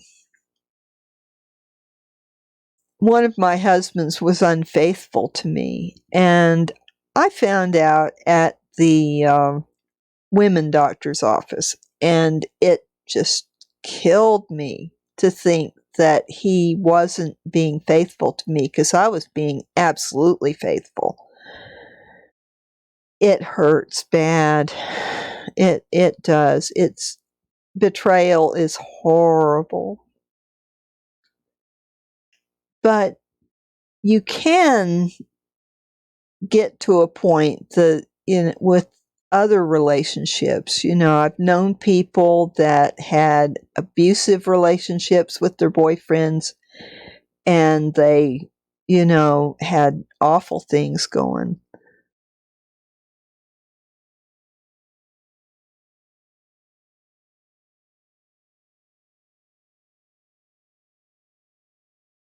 Mm, yeah.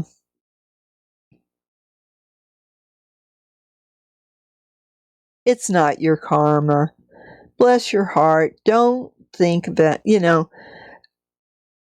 relationships you have in high school are going to be different than relationships you have after you're grown up because the hormonal aspect is not as strong. So it actually makes it a little easier to make good judgments about people. And, there's no guarantees when you're in a relationship with somebody that they will turn out to be the kind of person that they're painting themselves to be. But, you know, I've known some people with really good solid marriages, and I've seen that they tend to have good communication, good honest communication. They're honest about their feelings. They sit down and talk about things. They don't just run off and, they don't yell at each other. Like my dad yelled at my mama all the time, and mama, when she was mad, she lowered her voice. She never yelled, and she never fussed at me about something that I felt was totally unjustified. With my dad, constantly, it was something that, why is this such a big deal? You have to yell at me. So,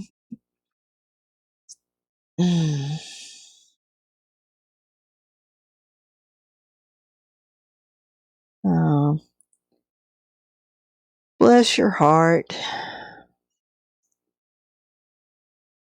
But they don't know.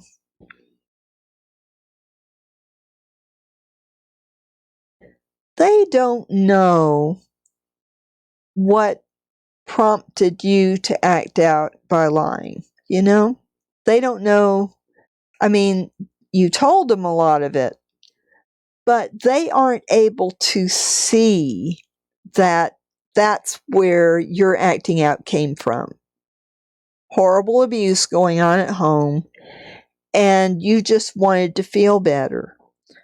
And it can be very hard for somebody who hasn't gone through that to understand. I mean, you can understand to a certain point, and for therapists, of course, they have to be able to help people with all sorts of things going on. So, not necessarily if they've got anything going on, you can't have everything to treat everything if you're a therapist, but just lay people, and that includes everybody in high school, um,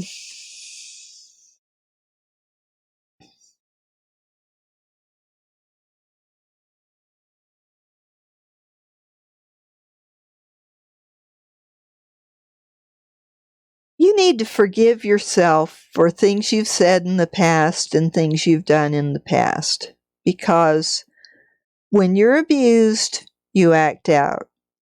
And some of those acting out things become a habit because the abuse goes on for so long. And if you don't have the help you need, then you get into these habits.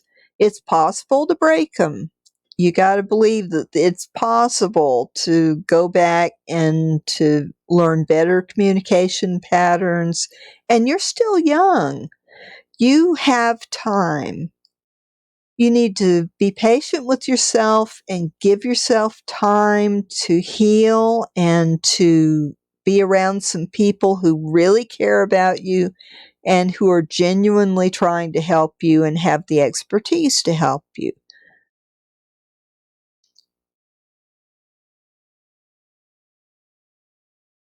Mm,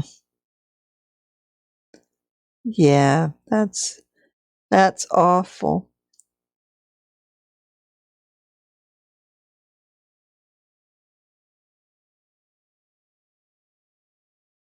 It's so hard to be on that side of things, and you know, mm, they just don't know what you're all about. They think they know something else, but they don't really know because of the way they're acting.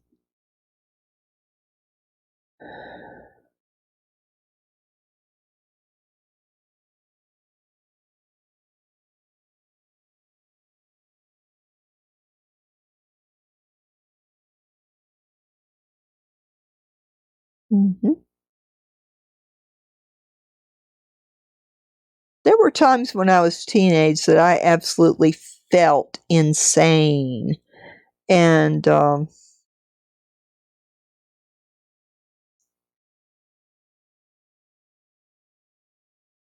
yeah.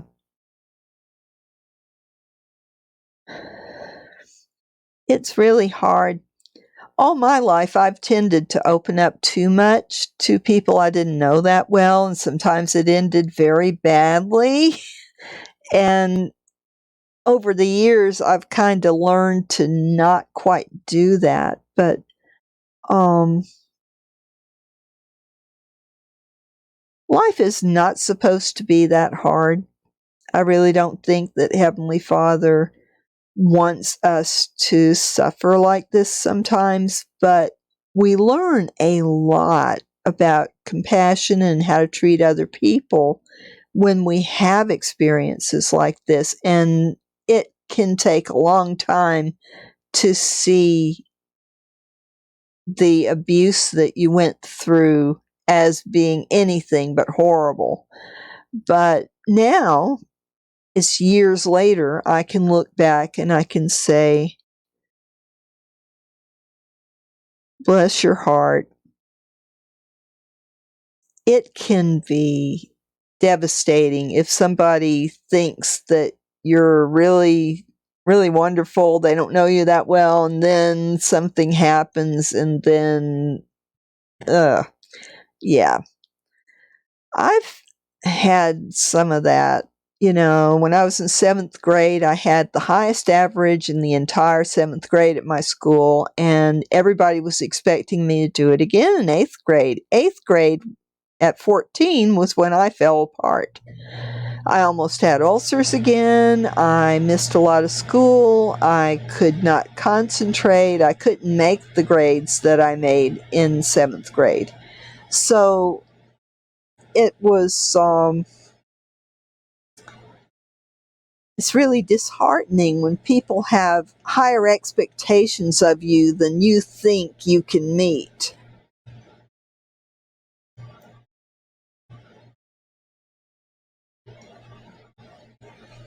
Well, you know, you can get into lying to yourself so much. You know, I wasn't bad about lying to other people, but I lied to myself a lot. Oh, I'm making this bigger than I need to be. I need to just, I'm, you know, it wasn't that bad. That's the worst lie. It wasn't that bad. It was that bad because you're feeling all this emotion from it. It was that bad.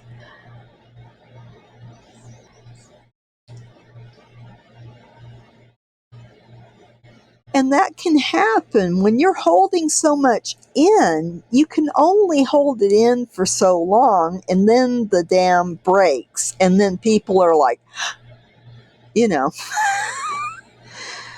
yeah.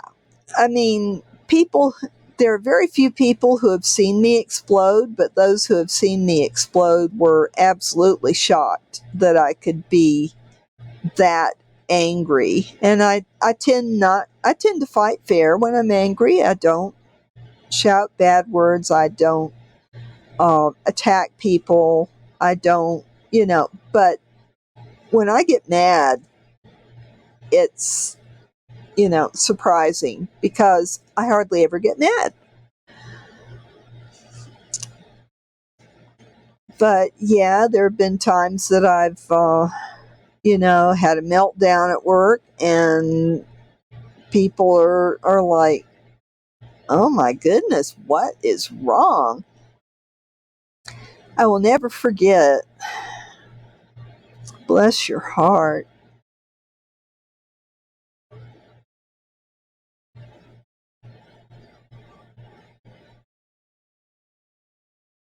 Hmm.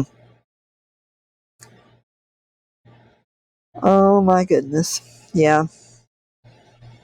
And it hurt because you loved him. And here he was betraying you. It is so hard. And I've heard so many heartbreaking stories from my gay friends, from my trans friends, about relationships and having something that they thought was so wonderful and it doesn't last.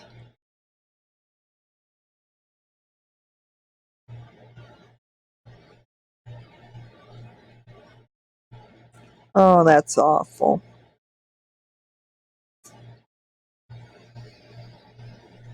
I'm sorry he said that, because, but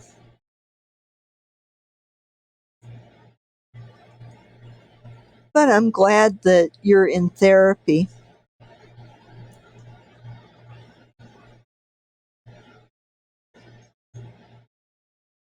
I understand.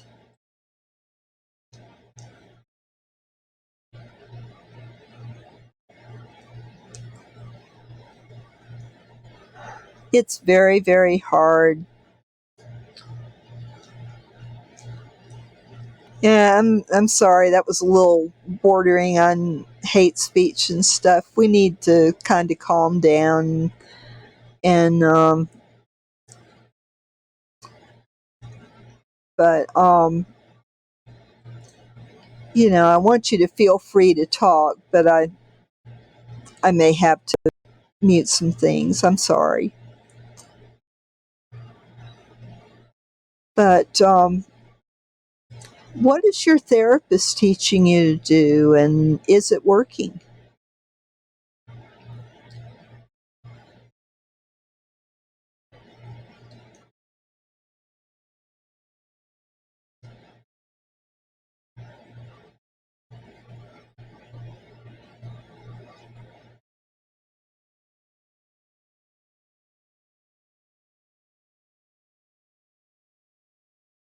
Oh my. Yeah, you need her now. You don't need to have to wait. Oh. Yeah. You can always change therapists. You have that choice. And one thing you might want to do is um, look at what her specialty was. There's, bless your heart, no wonder you are. Yeah. What you might want to do is on health grades or a site like that where people leave reviews of people, they have therapists on there. And it depends on if your parents have insurance and you are trying to stay within that insurance, you might not be able to see just anybody on health grades. But usually that when you look up a therapist on health grades, it's the same thing as with doctors. They'll tell you, and health grades is not the only one, it's just the one I use the most, but they'll say, what their specialties in therapy are. Usually the therapist will write a little thing and say what their interests are.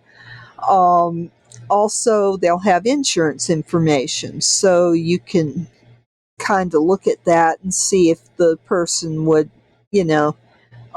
whoever does if it's your stepdad that has the insurance, then I'm sure that he can find out, if you find a therapist you really, really want to see, and he'll be able to tell if his insurance will cover that one and like that. So hopefully your parents will be on board with you changing therapists and finding someone that can be available for you.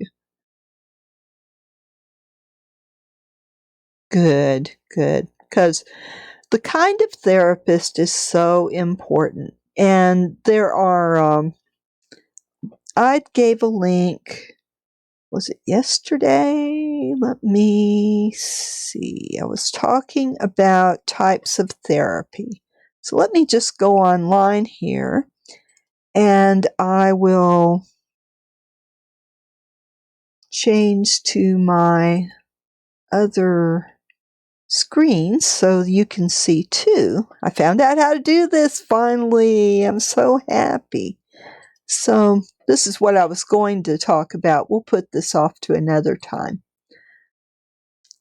So different kinds of therapy. And a lot of stuff comes up, but I think BetterHelp is a place that provides therapists. I'm not going to listen to them because they're trying to sell stuff. Healthline is pretty good, but not really where I want to be. Psychology Today is pretty good if you're looking for, but APA, that's the American Psychological Association. So let's look at this one. Hopefully they've got something that's very lay language. All right. And this is a different one than I was doing the other night. So that way it's, I can put another link out there that's good. So, okay. So you've got, psychoanalysis and psychodynamic theories. So, discovering unconscious meanings and motivations. Then there's behavior therapy, lots of different ones. And my favorite is cognitive behavioral therapy because I have a condition that is especially good for. But, there's cognitive, there's humanistic, there's integrative.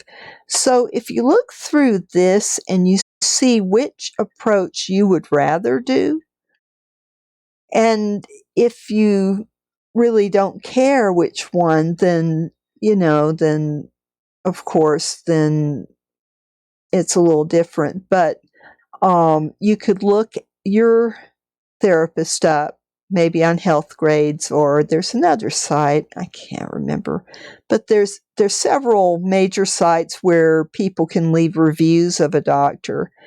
And if you look your therapist up and see what their specialty was and think about the things they were asking you to try to do, it depends on how far along you were in therapy too.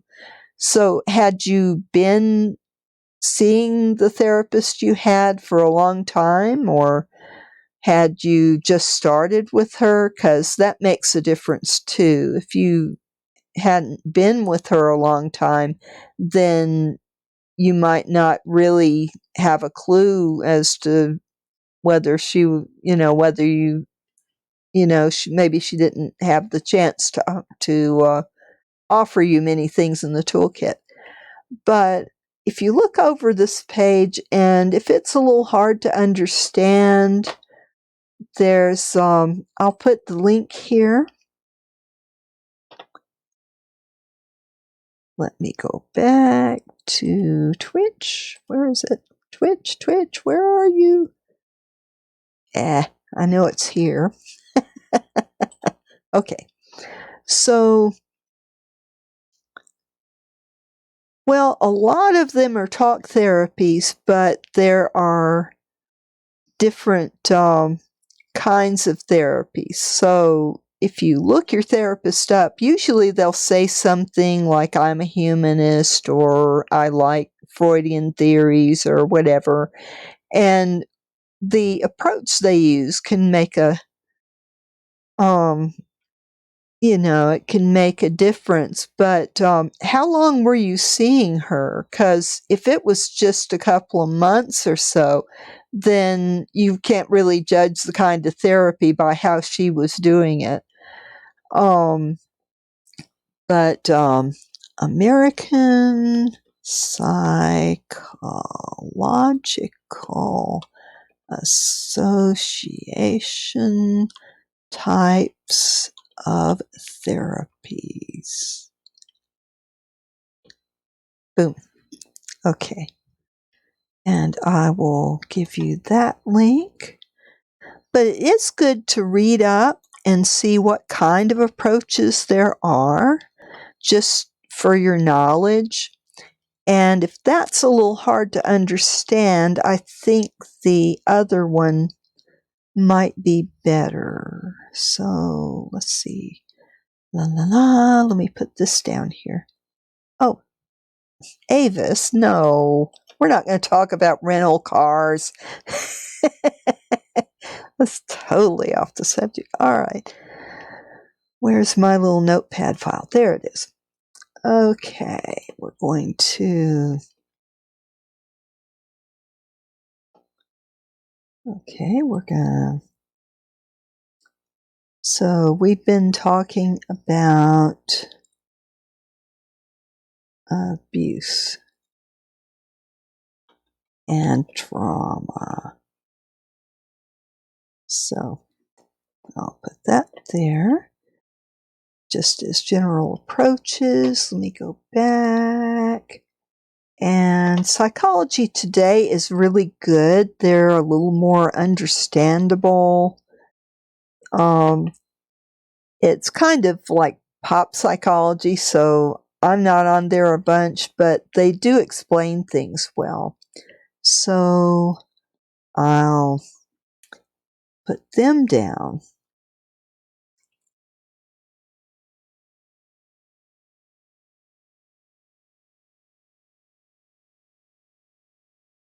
Well, why haven't I got a link? That's weird. I need a link. Hello. Oh, because I didn't go to the site. My fault. Human error. Okay, so I'll go over here. And that is Psychology Today. Types of therapy. All right. And that might be a little more layperson-y and friendly. So let me put the link. I've got it there. I just need to transfer it over here to Twitch Studio. Okay, that's fine. That's fine. So I'll continue talking about this for a little bit, and I'll get over to the abuse side and find you some links there too. And if you need to be, well, oh my, it's about time for me to sign off. Miss, sometimes I think I might just end here and come back Monday and talk about abuse, if you'd like to, Okay. And are you okay with me leaving, or do you want me to hang out longer? Because I can do either. If you need me to stay, I'll stay.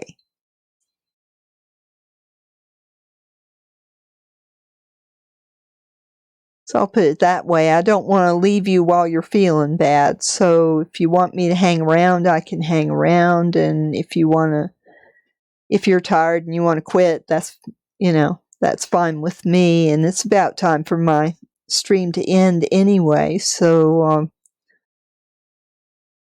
it's up to you. If you want me to stay, I'll stay. And you can have your break and come back, or we can just start back up Monday and talk about abuse and how it messes with your head, because it does.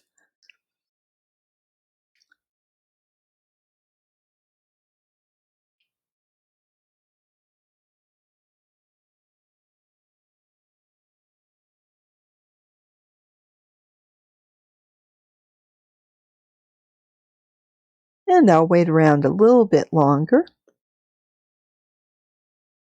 But knowing a little bit about what kind of therapy is available, and just having a feel for, okay, there's more than one kind of therapy. So if one doesn't work for you, another might. Or if there's a kind of therapy you want to try, if you're switching therapists anyway, then you have a chance to look and say, I'd like to try this one.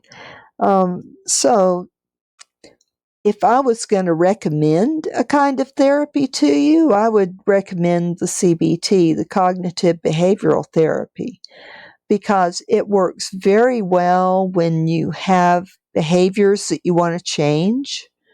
So, like, you have a problem with lying, you want to change that. Cognitive behavioral therapy can be very, very effective for a whole range of these coping mechanisms that you just do because you're scared. And but I'm not going to try to tell you which kind of therapy you should do. You should do what kind of therapy you feel that you need. So just having a little knowledge about the different kinds of therapy is good. So at least if you see these terms when you're looking at things on health grades or wherever for different therapists. And let me put the link for health grades up here. That might be a good thing to do when you're looking for a therapist. Nope. One more. I'm tired and I'm making mistakes. We went to pick up my prescription today, and they weren't there, and it was so hot, and the air conditioning wasn't working in the van. Let's see, there's healthgrades.com.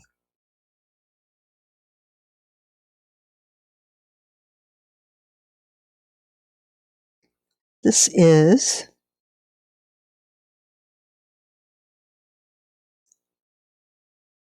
help to find a doctor or therapist. I've used Healthgrades, and they're pretty good. There are some that, and there's another one. Let's see. Find a therapist. And there's all these companies going to say, "Oh, come to us," and there's therapy near me, which you probably don't live in my area. But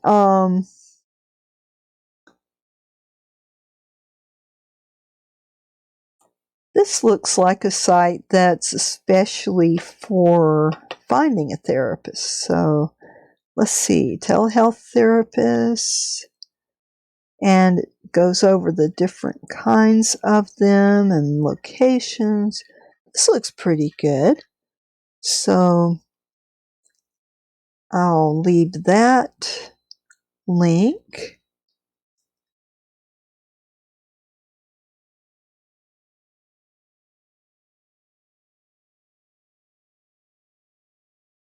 Let's see, let's look for WebMD is pretty good. So I'll put that one.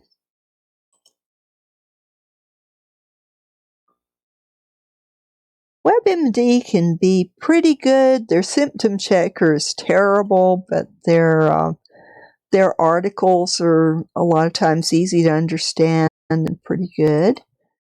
So let's see.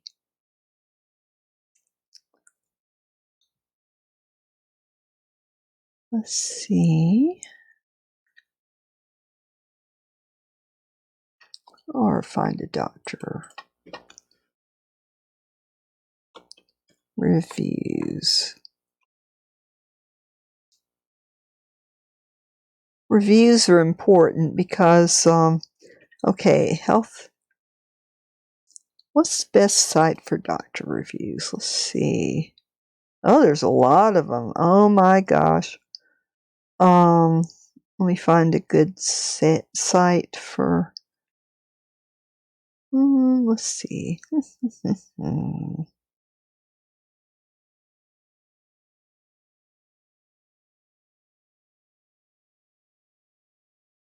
U.S. News Doctor Finder. Now that sounds pretty good. U.S. News is pretty good. So I'll put that one there. And don't want to overwhelm you with sites, but I was trying to figure out the one that I have used. There was one more.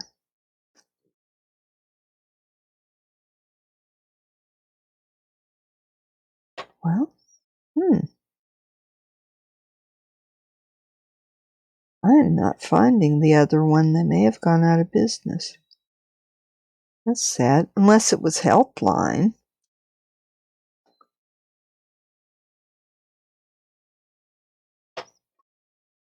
And this is a pretty good topic, why you should be wary of online reviews.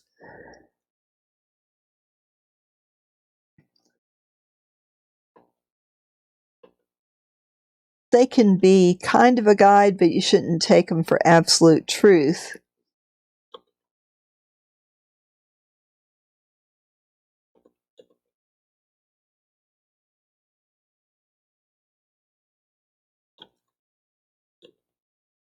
good to take any online review with a grain of salt. In other words, don't take them for gospel truth. Okay, so I'll do that. So I do like online reviews, but sometimes a lot of them are fake, so you got to be careful about that too. Let's see. So I'm going to take all of these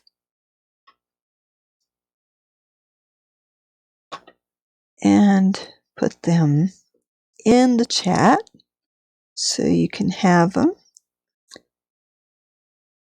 There we go.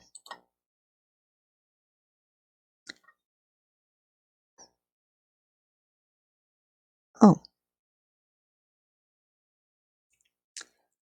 Okay, well, I've got link. Okay, lots of links. Oh boy, I went wild with the links. So,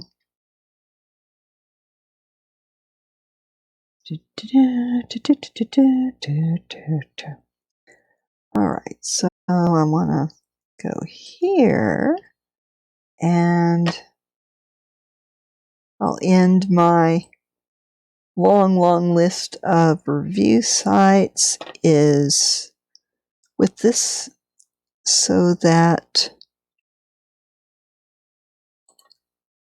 it warns you of the pitfalls of reviews.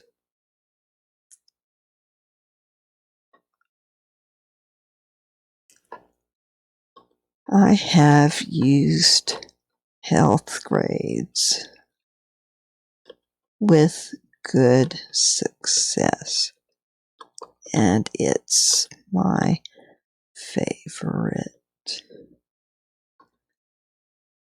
But other people might have good experiences with their favorite.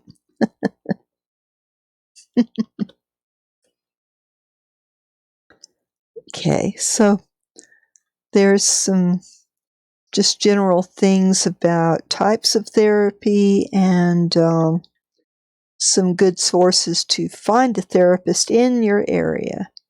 So, and of course, if maybe in y'all's circle of friends you've got people who have had a very good experience with a therapist, and maybe ask them what they liked about their therapist, what they didn't like, and maybe get the name of the therapist so you can look them up and see what kind of therapy they were doing. So the more information, the better, to a point. You don't want to obsess over it and just get totally overwhelmed with the fire hose of information, but it's good to know a little bit about types of therapy. You don't have to become an expert on it.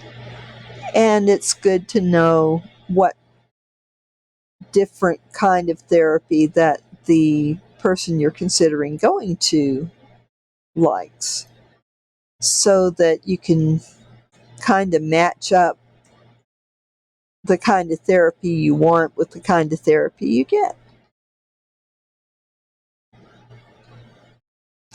At first, all of them are just going to talk to you because they're getting your medical history. They're going to probably ask for your medical records from your doctor, and they're going to talk to you and find out how you grew up, any abuse history, and all that. And they're going to get to know you. And it's awkward at first getting to know the therapist because it feels really weird to be talking to a total stranger about stuff that's bothering you badly. But once you get past that getting to know you period and start really getting into it, it gets easier. And I'm sorry that maybe you didn't feel that your previous therapist was kind of working for you. You really want somebody who's motivated to work for you, because whether your parents are paying for the therapy or whether the insurance is paying for the therapy, somebody is paying money for this, and they ought to be doing a good job for you. They ought to be in your court and helping you. So, there you go. I hope that some of those links are helpful. And I'm so sorry you're going through all this stuff right now. But in the meantime, mess sometimes, be kind to yourself, and consider changing your name, because you're not a mess. You have had a very rough life, and I think that you're still able to talk to people civilly, and I like hearing from you. And I hope you'll come see me again, and I hope you'll bring your parents, your mom and your stepdad, because maybe they've got questions that I can answer, or we can talk about sources, and anything that will help you, that I can do. I can't do very much, but I can do a little, you know.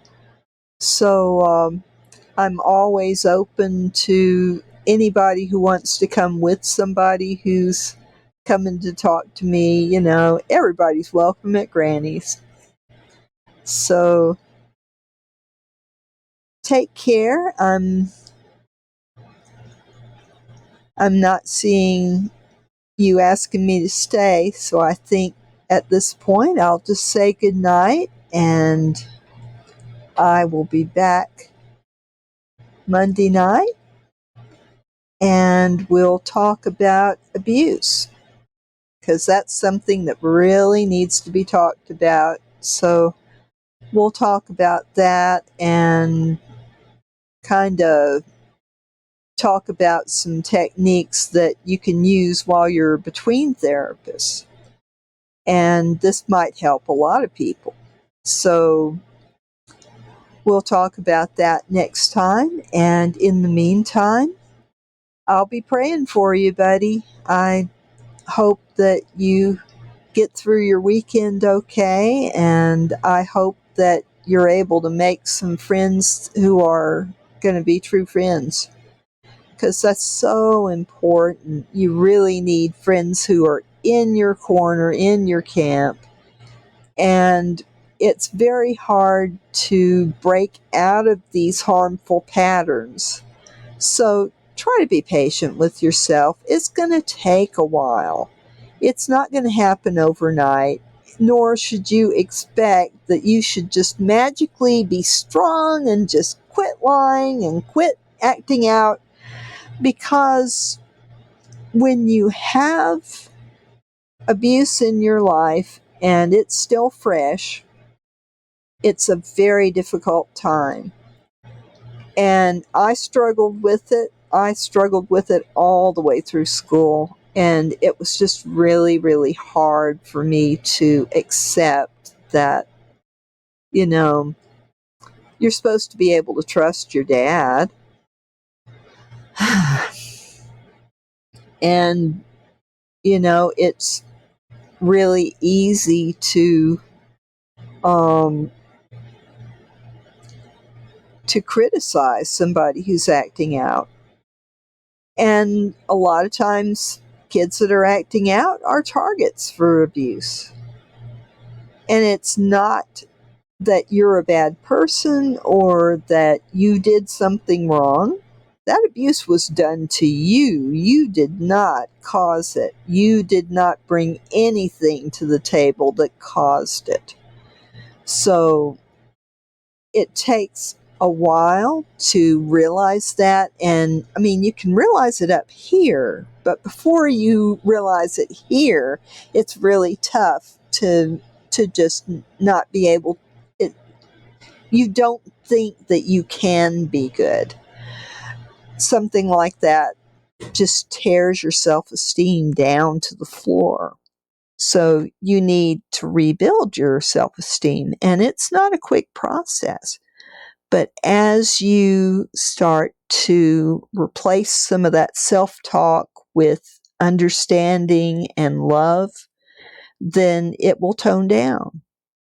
I thought my voice would never go away. It hasn't gone away. It's still there, but it's a lot nicer than it used to be. When I started treating myself better, the voice calmed down a lot. And that really helped because then I didn't have it internally as well as externally, you know? When you've got an abuse situation, it's very easy to blame it all on you. And boy, does the perpetrator want it that way. They train you that way. They actually brainwash you, you know, by repeating all this like you're bad. Look at what you did. You're so bad. And saying all those awful things that just cut you like a knife. But you got to learn to, every time you hear that from that voice, you got to say, well, I was nice to GrannyHandicap. You were very nice to me today. And you were very cooperative when maybe you said a few things that I didn't like. So I want you to know that, hey, you are making progress. You're making a lot of progress. And don't ever lose hope. If you've got problems with acting out and you're scared and you know these things are wrong, but yet you keep doing them, because when the abuse is fresh, you've already been told how terrible you are and how you're never going to be able to do whatever. And it takes a while to convince that yeah voice that I can do things, I can change, I can beat this. But with any new habit comes the sliding into the old habit because it's familiar, because it once comforted you. Even though it brings problems, you still tend to slip into those old behaviors. And it takes a while to gradually replace a behavior that doesn't get you what you want with one that has a chance to. Because when you are able to have good relationships with people and be honest without being, you know, it takes a while to build up the behaviors that are going to get you friends and going to help you keep friends long term. It's so easy to write yourself off at this point because it's so hard to change a behavior, any behavior. Look at me. I'm overweight. I weigh 230 pounds. I don't look that heavy, but I am. And it's a constant source of shame to me because I just need to cut down on the sweets, but they're so good and I want them so bad.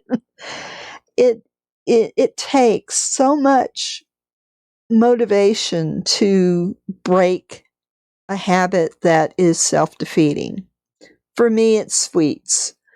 For you, it might be all sorts of behaviors that make people think that, you know, they're trying to predict your future from what you're acting out on now.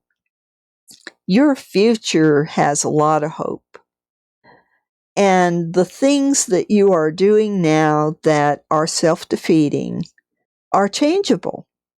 Personality is somewhat malleable. You don't want to change it too much because you want to still be the same person inside, right? It is possible to change a personality totally so that they're a different person, but your family won't recognize you. You won't recognize yourself. It doesn't have good outcomes. But you can make little changes And you have to break everything down into little baby steps that you can handle. Think of it like, if you have a little bitty baby, you can't just start feeding them off the table when they're newborn. They have to learn to eat, right? Like they have to learn to crawl and to walk and all those things. So picture yourself, your rebuilding of yourself is like a baby. And you've got to take care of that baby. You got to nurture that baby. You got to put up with changing diapers. You've got to, some of the things that you have to see about yourself are almost that disgusting, right? But you have to see the truth in order to change it and make it a better truth for you. So when you're going through trauma and it's fresh, it hurts a lot, and all these memories just boom, boom, they just tear at you, and it hurts awfully bad. But as you talk about things that bother you, as you see that, anytime you have a conflict with another person, there's going to be some on both sides. It's never, for me, it's never the horrible husband that did all these things to me. I was doing some bad things while I was in the thick of it, because if somebody attacks you, you fight back, and it's ugly. So you have to see some things about yourself that you won't like. But don't be tempted to just say, well, I'm just bad and it's over for me. And, because there is always hope and you can change. And change is a scary thing, but change can be a very good thing. And it's a gradual thing. A therapist who's worth their salt is not going to say to you, okay, tomorrow you've got to act this way, that way, and that way. Nobody's going to tell you that, unless somebody who's just trying to scam your parents out of their money. Because change takes as long as it takes, and it takes different amount of times for different people. So the best thing I can say is, talk about the things that bother you, but also look for patterns in that behavior. And it can be very hard to see them because you're too close to it. You're like this, you're kind of cross-eyed because you're looking at it so close. You need to kind of step back from it and see it from far away. And if you can do that, then you can start saying, well, maybe my pattern of not telling the truth hurt me, and it hurt some people around me, and I want to change that. And it's got to be something you really want to do, right? If it's too scary to change that one, work on something that's not so scary. Pick another behavior that you want to change that maybe isn't quite as hard to change. And you can take these little baby steps, and your self-esteem will start moving up gradually. Sometimes it's so gradual that you think nothing is working. So you have to be careful with things like changing therapists, because you've got to give it enough time that things can work. And you have to do the work. You can't just keep on doing what you're doing. You have to try, writing, or if you're not into writing, do artwork, or if you're not into artwork, find, physical exercise is good if you're into that. So you got to find some outlet when you feel all crazy inside. You got to find something that works for you to let some of that emotion out in a positive way. There are any number of things that a therapist can recommend. I can recommend a few because I've been in therapy, right? So I've had things recommended to me. And one of the most helpful was writing things down because I like to write anyway. So that worked very well for me. If you have trouble writing, or if you don't like writing, or you make bad grades in writing in school, then maybe that's not going to be your favorite thing, right? Although I will tell you that I never made good grades on my school papers, and yet I write novels. it's it's the thing of that if I'm writing a paper, I don't really enjoy writing papers. So I don't think anybody does. So even if it was an interesting subject, I was making a B or a C on my college papers, and it just drove me crazy because I wanted to make A's. But I never could please my English teachers. So, I'll leave that at that. But if writing isn't your thing, try something different. Try, hobbies or whatever floats your boat. Sometimes just taking a walk in nature can help. If you walk out in the yard, watch ants for a little bit. They're fascinating. Look at the sky and watch the clouds to see how many shapes can look like things that are familiar to us. A lot of people can find shapes that look like fanciful dragons or something. Let your imagination go wild. One of the things about abuse is it steals your childhood. At 11 years old, I could go to the grocery store in a taxi, get meat and produce that takes a lot of judgments and decisions. I could do a really good job at that. I could even talk the cashier into selling me cigarettes. I was 11. I was not old enough to buy cigarettes. But I was able to do this for my mother. And she was really impressed with me. But a lot of times kids that are abused grow up fast. Like, zip, they're little adults. And you don't really have the judgment of an adult. At 11, certainly I didn't. But I could get groceries. I could do some very grown-up things that 11-year-olds really aren't supposed to be able to do. But at the same time, I got really confused about what kids were supposed to do. At 12, I had a lot of angst about, should I be playing with dolls? Maybe I shouldn't play with dolls anymore. Everybody my age was playing with dolls. This was the 60s. It was 1970. We were, everybody was playing with dolls. It was a normal thing, but I couldn't tell what was normal, and I really just stressed out over it. So with abuse, you tend to get your childhood stolen from you. You have to face some very adult things before you're ready for them, especially with sexual abuse, because that's a married couple thing behind closed doors, or that's an adult thing. That's not something that kids usually have to deal with, but if it's forced on them, all of a sudden it can really uncenter you from where you don't know what you're supposed to be doing, because you've got the perpetrator is telling you lies and trying to confuse you, and you get very confused with everybody. You kind of wonder what's right and what's not.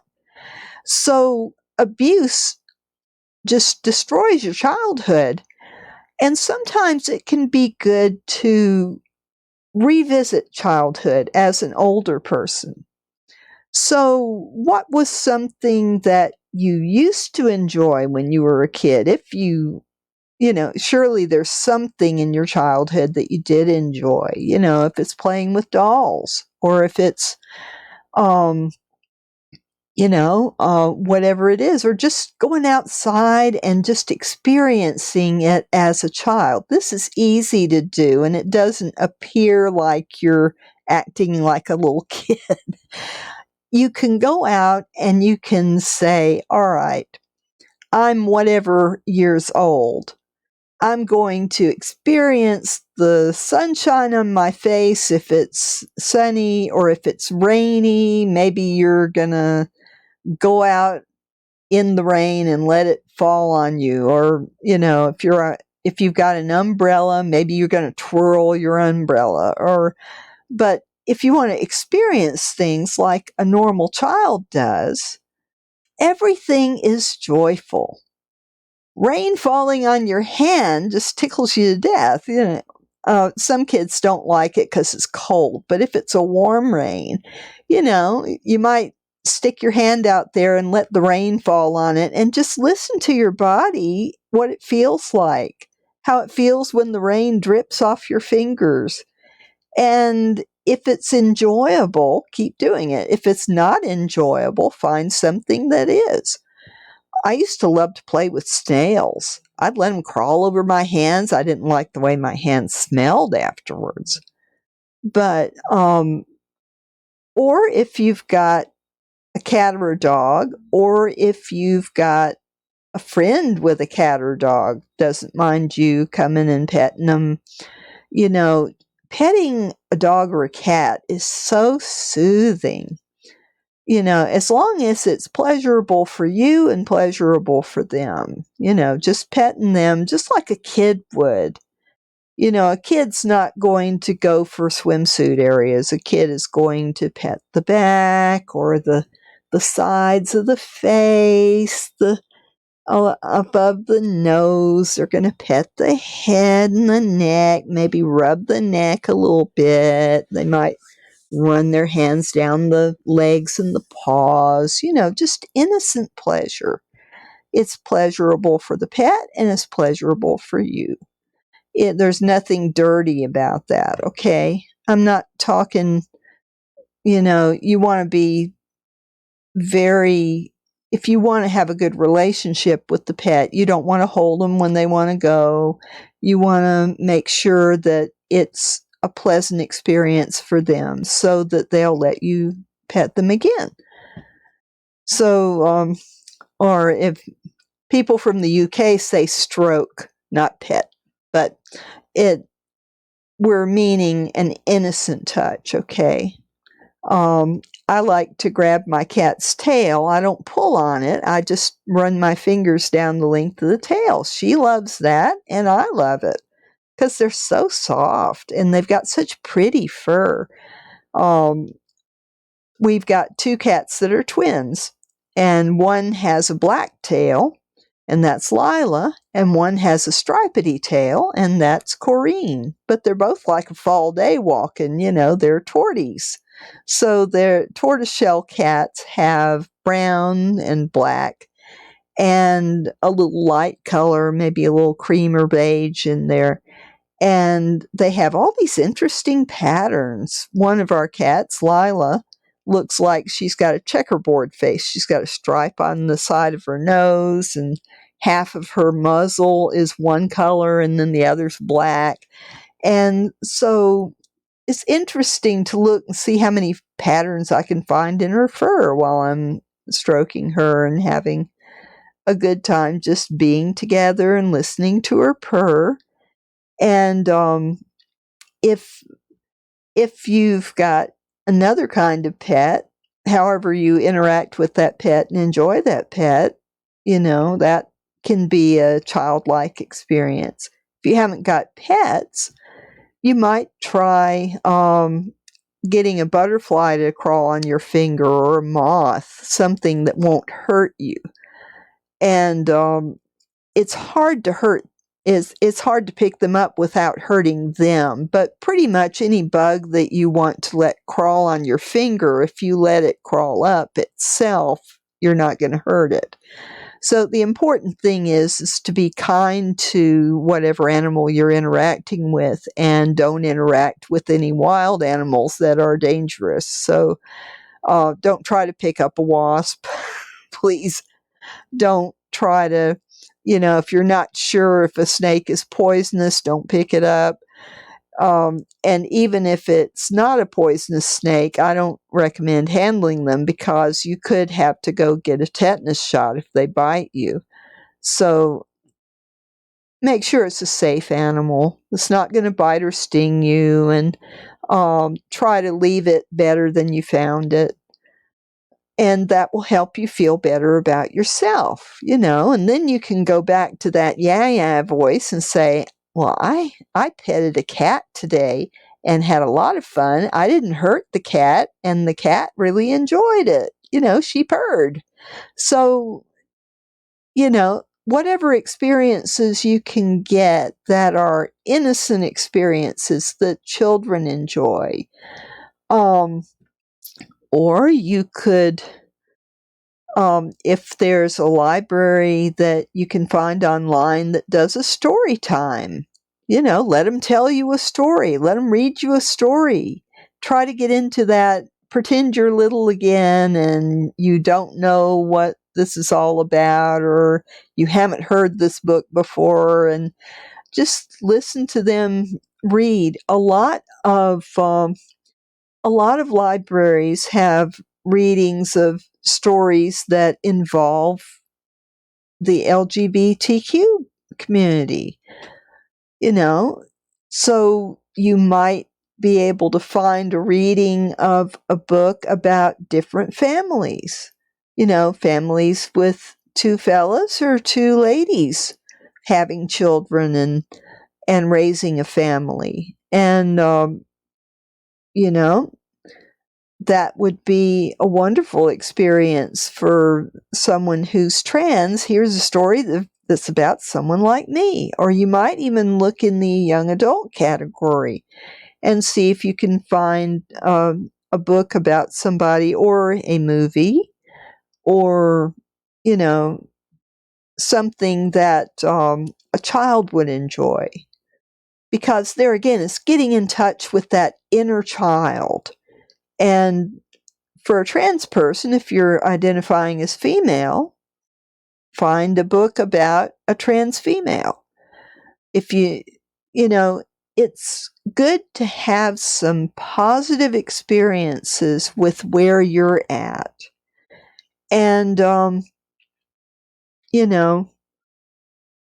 it's definitely, one thing I should have mentioned about finding a therapist when you're a trans person, you need to find somebody who is experienced with trans people, because there's a little different way of approaching those issues in therapy. You don't want to get somebody who's like, oh, you're too young to decide that.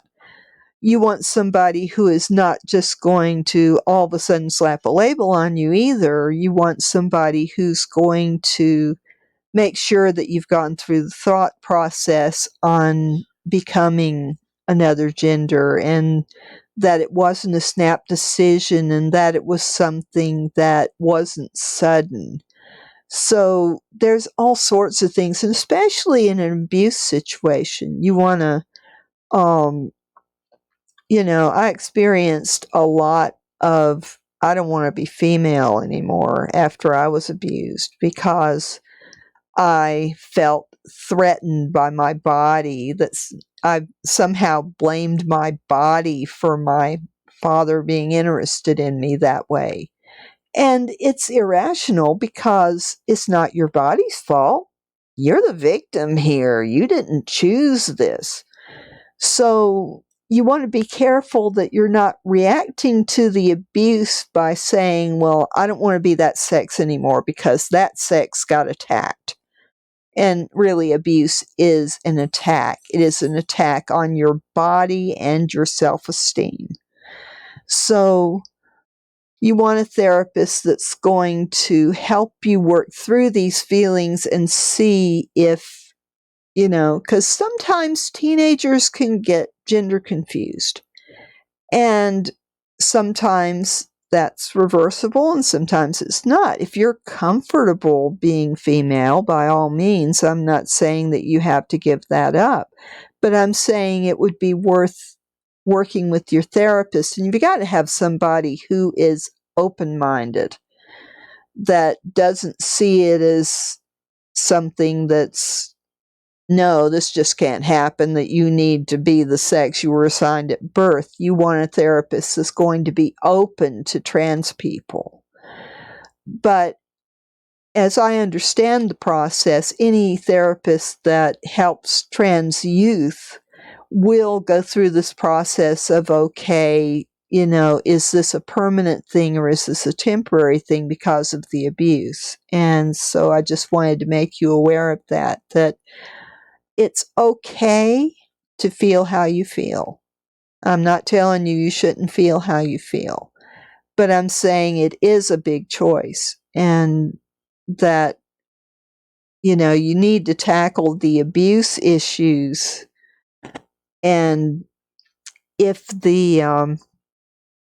you know, I need a link on that. I do. Let me find one before I go. I keep finding other things to talk about, but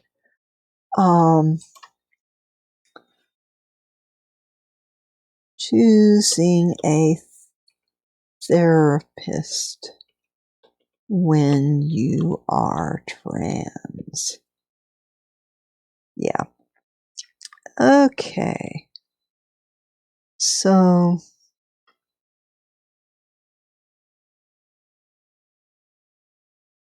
better help again.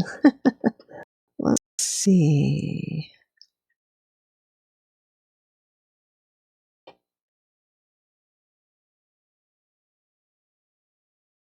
Let me try to find a really good one.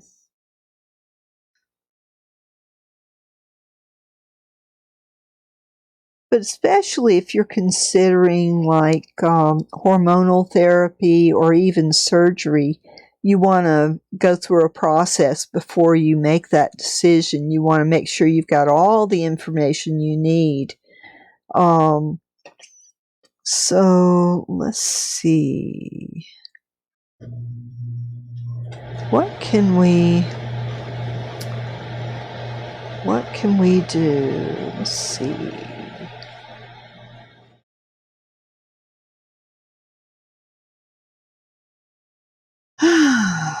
I'm not happy with these sites.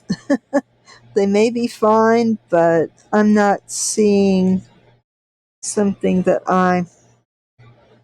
hush. I know it's time for me to drink more water, but I need to find this first. So, let's see. How to find a gender therapist.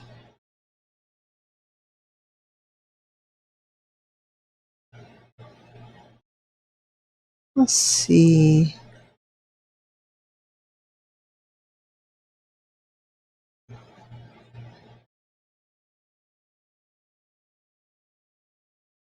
Healthline again. Well, how about Psychology Today? All right. Okay. Well,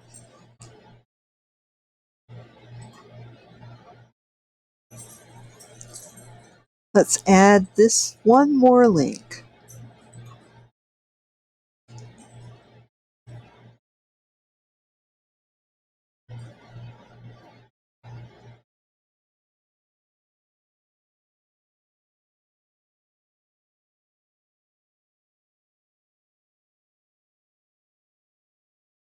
Let's see. So, how do I put this in a trans-friendly way? Let's see. Gender dysphoria? I really don't want to call it that. Gender issues, maybe?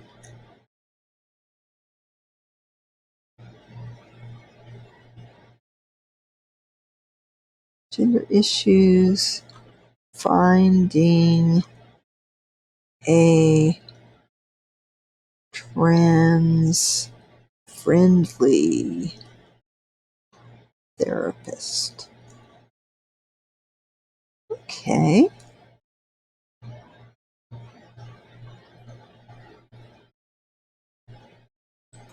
We'll do it that way. Boom. Okay.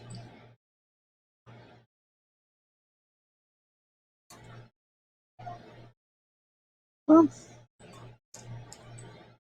why would I even not say it that way? Finding a transgender-friendly therapist.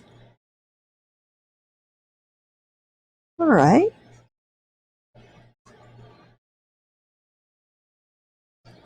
This has some really good ideas on how to find a therapist who is friendly to transgender issues. And it's important. If you've got those feelings, you've got to have somebody who's in your court. So I'll put that one there too. Okay, so I will put all of these links on Twitter. So much to talk about. I'm going to copy the chat over to my little file that's for me so I can remember what we've talked about. Oh, there. So I make a file for every day and I keep a record of what links I've given and stuff like that, just so I can remember what I've talked about people. This is not going out. Well, I mean it's public, so it's going out, but I just keep this so that I can keep track of what I've talked about and what I haven't, so I don't do the same subjects over and over again in my stream. So I want to make sure that I am being not talking about the same thing every night. So, okay, so that way, because I want this place to be friendly for everybody, and I want to make sure that I don't leave out something as important as trans issues, because it's really important if you're going to change therapists that you get somebody who has helped transgender people and not help them to change their mind about being transgender. That's not what I'm trying to say here. But it's good to rule out things that are abuse issues to, help the person work out to where they want to be. And that's the most important goal of therapy, is you've got lots of choices in therapy, and you want to have somebody who's not going to try to convince you to be something you're not. But on the other hand, you want to make sure that you're not just deciding that you want to be a girl because you were abused and it's so painful. So a therapist is the best one to talk about that with, and just, if you feel strongly that I'm a girl now and I'm always going to be a girl, then that's cool. And the therapist should be cool with that. But if there's any doubts, then you can work through those doubts with the therapist.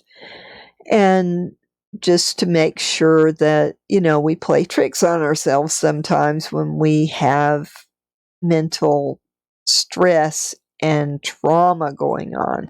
So a therapist can guide you that way, and it's just communication. It's just good communication to explore all your options and explore all of the reasons that you came to this choice, and just, it's so important to look at the whole picture, because you're not just a little piece of whatever, you're the whole picture, and you want your therapist to help you with your whole self. And so you really want the help that you need. You don't want somebody who's like oh, there's no such thing as transgender, and then, oh my gosh, this is my therapist? No. So I'm sorry that I didn't think of that. I don't think in a linear fashion. I kind of jump around and get confused myself sometimes. But definitely, since we were talking about trans issues, I need to have a link in there for that. And I wish I could found more than one that was a source that I thought was good. I need to look at more transgender sites and see, which ones I think are healthy. Because anybody can start a site, but I'd like to see one that has some advisement from therapists. Because, um, you know, if you're trying to, what am I trying to say? I'm tired and I'm rambling, so I think I'll just end it here. But definitely changing therapists is a big step. But if you've got somebody who can't be there when you need them, it really makes sense to change therapists. It really does. So definitely, I wish you luck on your search. And Miss, sometimes I would like to see you give yourself a self-friendlier name, because you're not a mess. All of us have traumas that we go through, and some of us end up needing a therapist pretty much for a lifetime, like me. And some people can work through a trauma and they're well adjusted and never need a therapist again. I mean, it's natural that a lot of people that go through grief will turn to a therapist for a while just to get them back on course and help them through the trauma. So I think that anybody who's normally mentally healthy should consider therapy if you go through a grief situation, or if you go through a traumatic accident, or if you lose somebody, if somebody close to you gets disabled. That's a grief for you as much as for them. So if you're caring for somebody with a disability, that can be traumatic. You think, oh my, is it going to happen to me? I think a lot of people think it's catching, see somebody in a wheelchair and they ignore them because it's like this misconception that disability is catching, it's not contagious.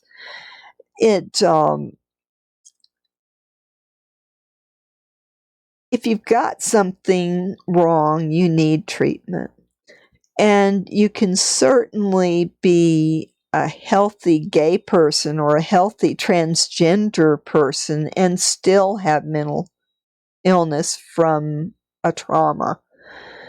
And I was friends with many of the gay men in Atlanta in the 80s, and I felt safe around them because they weren't after me sexually. So, I had a lot of buddies who were male and gay. And later I had an employer who was gay. She was wonderful. She was in a serious relationship. I didn't feel threatened by her at all.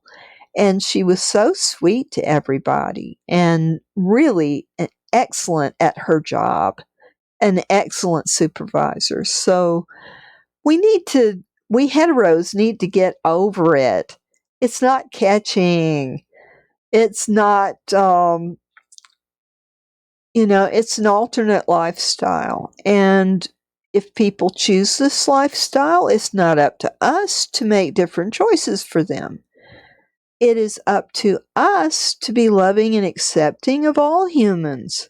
Because if you're a Christian like me, that's what Jesus taught. He was always around people who needed him, not the ones that were doing okay and they, were on the right path and all that. No, he was with the sick, the disabled, the people with evil spirits in them, the people who were really uppity and critical of everybody. He was with everybody that needed his help. And just because somebody needs a therapist doesn't mean that they're not trans or they're not gay or whatever. And I hope you didn't take that as me feeling that way. But there are times, especially with youth, that you can, especially if it's a sudden decision, usually there's signs all through your childhood that you are different in that way. So I've talked to a lot of gay men that said they knew when they were very young, when they were pre-puberty. So I'm certainly not a scientist or a therapist or a medical person, and I'm just a lay person who happens to have a little knowledge, but a little knowledge is a dangerous thing. So I'm not diagnosing anybody. I am not trying to be a therapist or anything like that. I want to be a listening friend. If somebody's hurting, I'll stay here longer. But as far as transgender issues, there is some research that suggests that, especially after sexual abuse, there's, some people just up and decide, oh, I don't want to be my sex. And a therapist can help a person that is wavering, kind of on the fence, or thinks they might be, or, they can help them work through those feelings and decide whether yes, they are or no, they aren't. And if you have a therapist who is transgender friendly, then they're not going to have a bias and say, oh, you need to be your birth sex. Because it's the person's choice. It all goes back to, I really believe that people who are not legal age have the same rights that we do as adults. And I think that that should be enforced in schools. And I think it should be enforced in daycares and everywhere that children are. That children should have the access to mental health care, especially if the whole family is going through a rough time. Schools should not just have school psychologists who are trained in how to give tests. They should be clinically trained. They should be able to help the students with mental illness. And there are a lot of students that, you go through a rough patch, a therapist can really help you. It doesn't mean you're mentally ill or got a label. It just means that psychologists know a lot of things that can help people who are going through a rough time. So all I'm saying is that schools need to be more friendly. They need to be more friendly towards mental health and teach children how to be mentally healthy, and that includes giving them more socialization. I think the major thing that schools fall down on is, they have some fights at recess, so they take away recess, and they put in these 5 minutes between classes where kids are too busy racing to the lockers to be able to stop and talk to a friend very much. And a lot of kids in school are lonely because of this. We are social animals. We need people. We need friends. And if you're weighing down students with so much homework that they don't have time to hang out with their friends, well, guess what? A lot of them are going to decide, well, heck with homework, I'm going to go hang out with my friends. Why can't teachers and administrators realize this? We need to have psychologists and therapists working hand in hand with every school in the nation. They need to be available for teachers and administrators as well as students. They need to teach teachers how to deal with stress, how to have meaningful interactions with their students. A lot of teachers just do a great job with this. And I'm not saying that, all the teachers are doing everything wrong. That I'm not here to do that. But we need more psychology in our public schools. We really do. We need to teach healthy communication, and we need to do that at an early age. We need to de-emphasize teaching our preschoolers their numbers, their colors, their shapes, and all this stuff when a preschooler needs socialization. They need to learn how to get along with their peers. They need to learn conflict resolution. They need to learn how to play fair. These things, if you teach a young child that and they are, they'll bring it home to their parents, maybe open it up so parents can get therapy too. I mean, the school could be a center for modeling good communication skills and teaching them and rooting out abuse. And maybe instead of considering abusers the enemy, maybe they need therapy. Maybe they can learn not to abuse. I'm not saying that all abusers can. A lot of them can't or won't, But if you've got somebody who really is feeling a lot of guilt and they want to change, it should be available to everyone like that. COVID has really ravaged our mental health. It has really been very difficult for all of us having to be isolated. And, I'm handicapped. I'm at home most of the time. I deal with isolation pretty well. But when it's kind of forced because I'm scared of catching COVID, it gets to me too. I don't think there's a person on the planet that it doesn't get to, unless they're just totally don't need people, antisocial, and there are some like that. But most of us need people. And especially the way we're doing school, we're doing it all wrong. We have overcrowded classes, which spreads infection. And you have people like me who are parents with A and B blood, and we get sick all the time, and our kids bring everything home to us. I would like to see mask wearing as a permanent part of school. I would like to see social distancing as a permanent part of school.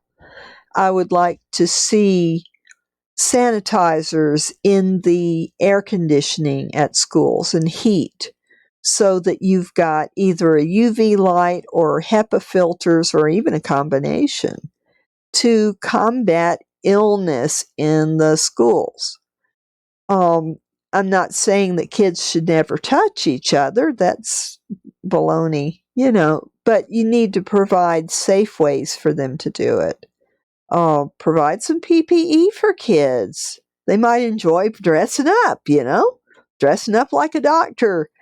And if you think that's extreme, well, think about the number of contagious parasites that children spread. Lice? That's limited to white people, folks. Black people don't get lice. Hispanic people, they don't get lice, but we do. We spread it like wildfire, and nobody wants to talk about it because it's a dirty person's disease. No, it's not. Anybody can get lice, and the more crowded your school or daycare is, the more lice you're going to have to deal with. So we need to think about things like that. Don't have children's coats touching each other. Even if they can't catch it themselves, they can carry it to somebody, maybe a caregiver who's white. I mean, come on. These things are serious. And what about scabies? Scabies can actually get bad enough to kill people. They die of anemia. It happens in nursing homes a lot because they aren't vigilant enough because, again, overcrowding. We need to take a hard look at all of our institutions and facilities and take steps to reduce the numbers of people that are in contact at a time. Absolutely. We need to change the way we do toilets because our toilets spray E. coli everywhere and other diseases. We need to redesign the toilets so that it does not spray germs. And every workplace has those. So we need to look at our whole system, our workplaces, our schools, our hospitals, our daycare centers, our, all these places where people gather. We need to be able to gather safely. So to do that, we need to take some precautions. And wearing a mask does not take away any of my rights. I do not have the right to kill people with my germs, right? And what might be a cold to one person can be pneumonia and a horrible death. Think about that. All you people who go to work and you're sick and you've got a fever and you're spreading your germs every time you cough, sneeze, talk, sing, shout, whatever. You are spraying your germs. Now, it's not right that somebody with O blood who never gets sick should be working with people with A and B blood and making them sick all the time because they won't stay home when they're sick. We need to change our entire society and quit being so obsessed with attendance. Because if we don't, the next pandemic is going to kill us all. I'm telling you. We need to take steps now because there is going to be a next pandemic and a next. There will continue to be pandemics because we are moving into areas where we're having more and more contact with wild animals because we're taking their habitats. It's all connected. The world is connected. You cannot get away from that. You cannot vaccinate one country and expect the world to not give you variants. Because as long as there are large populations spreading disease, there are going to be variants and they are going to be harder to get rid of. So, all the folks who are anti-vaccine and anti-mask, you have been lied to. I don't blame you, I blame the people who spread the lies, and there are a lot of them. So, there's a lot of changes that need to be made in our institutions and schools, but as we've been talking about tonight, abuse is rampant. What happens to a society when it is totally overstressed? Crime goes up. Sickness goes up because there's a mind-body connection. If you are stressed out all the time, you're going to get sick too. And we've got policies in place that put a lot of people in an impossible situation. Attendance policies are very discriminatory against people in my boat, the disabled. Because if you're disabled, you are most likely having more than average doctor appointments and you have to take off from work to do that. If I had been able to cut my hours and keep working and be absent as much as I needed to be, I could have been working probably until I was 50 instead of 40. Think about that. If you want to save money, you've got to put some out. If you want less incarceration, which is costing us billions of dollars every year. You need to spend more money on social programs because that's what prevents people getting incarcerated. You need to have cheaper housing for people so that you don't have so many homeless on the street. You need drug treatment so when people are stressed out, they don't turn to drugs in large numbers and then they are on the street or they are in danger of being on the street. And if you don't supply the needs of any population, you get more social issues. So we need to be smart here in our country and in other countries. We need to start telling our elected officials that they need to pay attention to social issues because they get bad. And our country is a very bad example of social issues taken over. Just saying. So,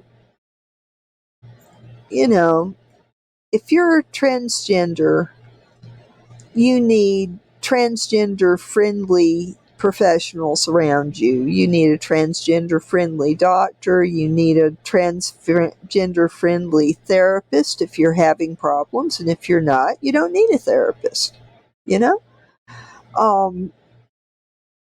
And all of the, if you're in school and you're transgender, there's too much bullying that goes on. School administrators need to crack down on this, not with the justice system. Come on, schools. Why do you have police in schools? Why? Why do you have so many people going straight from schools to the criminal justice system? Are we so hard that we expect our children to act like little adults, and so we're going to get the police in there like they're little adults? Give me a break. It is horrible when children commit crimes, but when children have an abuse situation, or they have a bullying situation, or they have any issues, social issues, if they're not getting enough to eat, if they're not getting their needs met, they will act out, and it's not their fault. So if you are outraged that we have so many school shootings, that we have so much drugs in the school, outraged that we have so many fights between students, well, look at how we treat our students in the average middle school. We're giving them 15 minutes to wolf down their lunch, and look at how many kids are obese, and you can tie that directly to it. We don't treat our kids as well as we do our workers. A worker gets a 30-minute break by OSHA. If you work at a retail establishment, you get a 30-minute break for lunch. And if you've worked an 8-hour day, okay? If you've worked less than that, you might not. But if you work an 8-hour day, you get 30 minutes for lunch. And every 4 hours you work, you get a 15-minute break. Now, kids should get double that, don't you think? Because they're not little adults? Don't they deserve that? I think all schools should give kids an hour for lunch, and yes, let them talk and socialize during it. You would have a lot less stomach problems, migraines, all of that picture. People picking on each other, people bullying each other. You treat them like animals and they're going to act out because their needs are not being met. For every school day, they should get 2 15-minute breaks. Absolutely. And maybe more than that. Because how is it that we are going to force little kids to be adults? We're going to make them work so hard in the schools. Legislators did that. They sure did. People who probably didn't even have families. I mean, how many politicians have families? I guess maybe half. And they're going to put all these rules on there. And another thing, I think it's a mistake to give counties the power over the schools of choosing curriculums, of whiplash inducing changes of methods so parents can't even help their kids with their homework because it's so foreign, because they're experimenting on our kids in the public schools. Whatever new method, they grab it and they run for it. Look at how often they test people in school. It's ridiculous. When I was in school, I got really nervous around time for the 7th grade and 8th grade NEDT exams. I had test anxiety, something awful. And we were tested to death. I mean, why? And it's gotten to where teachers teach just so you can pass the test. Psychologists have known for many years, from many studies, that just about any standardized test is for white people, Anglo-Saxon, Protestant. You know, you've got people who are immigrants, you've got people who are Hispanic, you've got people who are black, they've got their own culture. Those tests are going to be harder for them than they are for white people. They are inherently discriminatory. So why do we have so much testing? So black people will fail them and have to be kept over or just drop out of school because they give up. We have too many racists in power. We need to have human hearts again. Most of us in this country are Christian. Jesus said, love everybody. He did not say, love white people. And by the way, Jesus probably wasn't white. He was probably Hispanic colored because Arabic people, people in the Middle East, they are usually people of color. Now, what do you think of that? Here we are thinking, oh, white people are everything. No, they're not. We are all human beings. We all bleed red. We have a lot of similarities, but we do have some cultural differences. And those differences should be respected in schools so that our children learn to respect them, so that they become law-abiding citizens when they grow up. And if you have a lot of abuse going on and you have a lot of needs not being met, crime goes up. It doesn't mean people are bad. It just means that mental health goes down the drain. And when you have pressures that you're worried where your rent money's going to come from, you're worried where your bills are going to get paid from. And the school wants you, yes, you, while you're trying to figure all this other stuff out, to sit down with your kid and try to help them do homework that you totally don't understand because it's being taught a different way than you were taught in school. Do the legislators have any empathy for parents trying to negotiate this world nowadays? And all this testing that is so unfair to anybody who's not white. I'm calling all y'all on the carpet. All of you legislators, all of you folks that are school administrators, you know, we need the education community to come together and say it's time to revamp public school. It's time to end discrimination. It is time to fire those white racists because they do not belong teaching tender minds. Absolutely. If I was running the schools, I would not have anybody with that kind of attitude around tender young minds. So that's where I stand on that. So I've been talking for a whole long time, and I got on my little soapbox. So Granny's going to get down on the off the soapbox, and Monday we will talk. We will tackle the terrible topic of abuse and what to do to help those who have been abused. And any of y'all who are outraged at the practices of schools, even if you don't have kids, I encourage you to look up some websites and write your congressman and let them know that you feel it's unfair that poor middle schoolers have 15 minutes to eat lunch. And that leads to indigestion. It leads to lack of socialization because they're not getting to talk to their friends. I think it is criminal if you are thinking that taking away recess and cutting lunch times is going to be helpful to your students.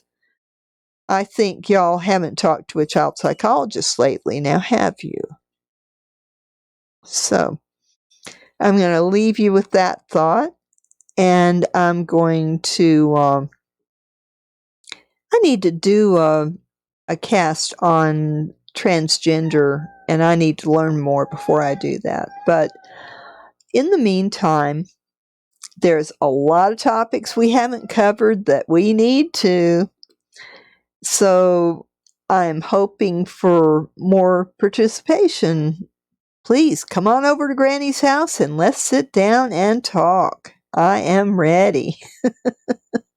So until Monday, I'm going to say good night and hope you have a pleasant evening. And,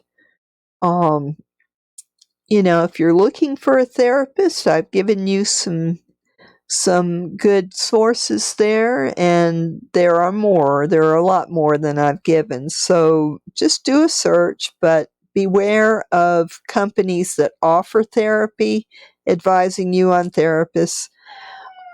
Go with something that is more accepted. Psychology Today is not really a medical journal, but it's a good source of light reading for psychological topics. Take what you read with a grain of salt. And health grades, read that article on why you should be wary of online reviews of doctors, because, yeah, there is a problem with fake reviews and stuff. And all I can say is read the review and see if it, don't just look at the stars, because the stars don't tell you anything. Look at the reviews and see if it sounds realistic to you. See if it talks about stuff other than, oh, this doctor is so nice. Why are they nice? Are they giving reasons? Are they backing up what they're saying with some concrete facts that actually back up their statement? Think about it a little bit. Don't just read it and say, oh, all these people say this doctor is great. Most therapists are in it because they want to help people. There are a few bad apples out there, like there are in any profession. But generally, nobody's going to be an absolute saint. So it's not necessarily a bad thing if there are some low-star reviews. Read those too. But be sure that any review that you're going to take seriously is going to give you some reasons why they feel that way. And look at those reasons and see if they prove it to you. Because, people can get on the internet and say anything. But if people are giving concrete information, I waited so many minutes for my, in the waiting room, staff were nice. One person was rude, but the rest of them were nice. Look for things like that because that's more realistic. Maybe their whole staff is nice, and maybe that's absolutely a true review. But look for anything that makes you suspicious that the review is kind of canned. Especially we're English speakers. If they don't speak good English, it might be that they're an immigrant, or it might be that they have gotten their, maybe they still have trouble with English after they got their citizenship. There are reasons that somebody might not use good English, or maybe they're just not good at English. Not all people are star students. But it's good to look at the review and see, are they giving reasons that sound good to you, that don't sound phony? And that is hard, but it comes with practice. The proof of the pudding is when you actually choose your doctor and then you go in and then you see what it's really like. But when you're trying to pick one, it's good to look at the reviews and just see what people are saying. And my voice is giving out, so I really need to go. Y'all take care, and I've enjoyed talking with you tonight and hope to have some more interesting conversations Monday. So Monday we're going to talk about abuse and dig in. So I hope that we'll have more people to talk about it. But whether there are or not, if there's even one person who wants to talk to me, that's the best session ever. I love to be able to talk to people and hear their stories. And hopefully some of these links are good advice. So we will revisit this Monday. Y'all take care and love you. Have a good night. And I'll talk to you Monday. Bye. Granny Handicap live stream is coming to a close.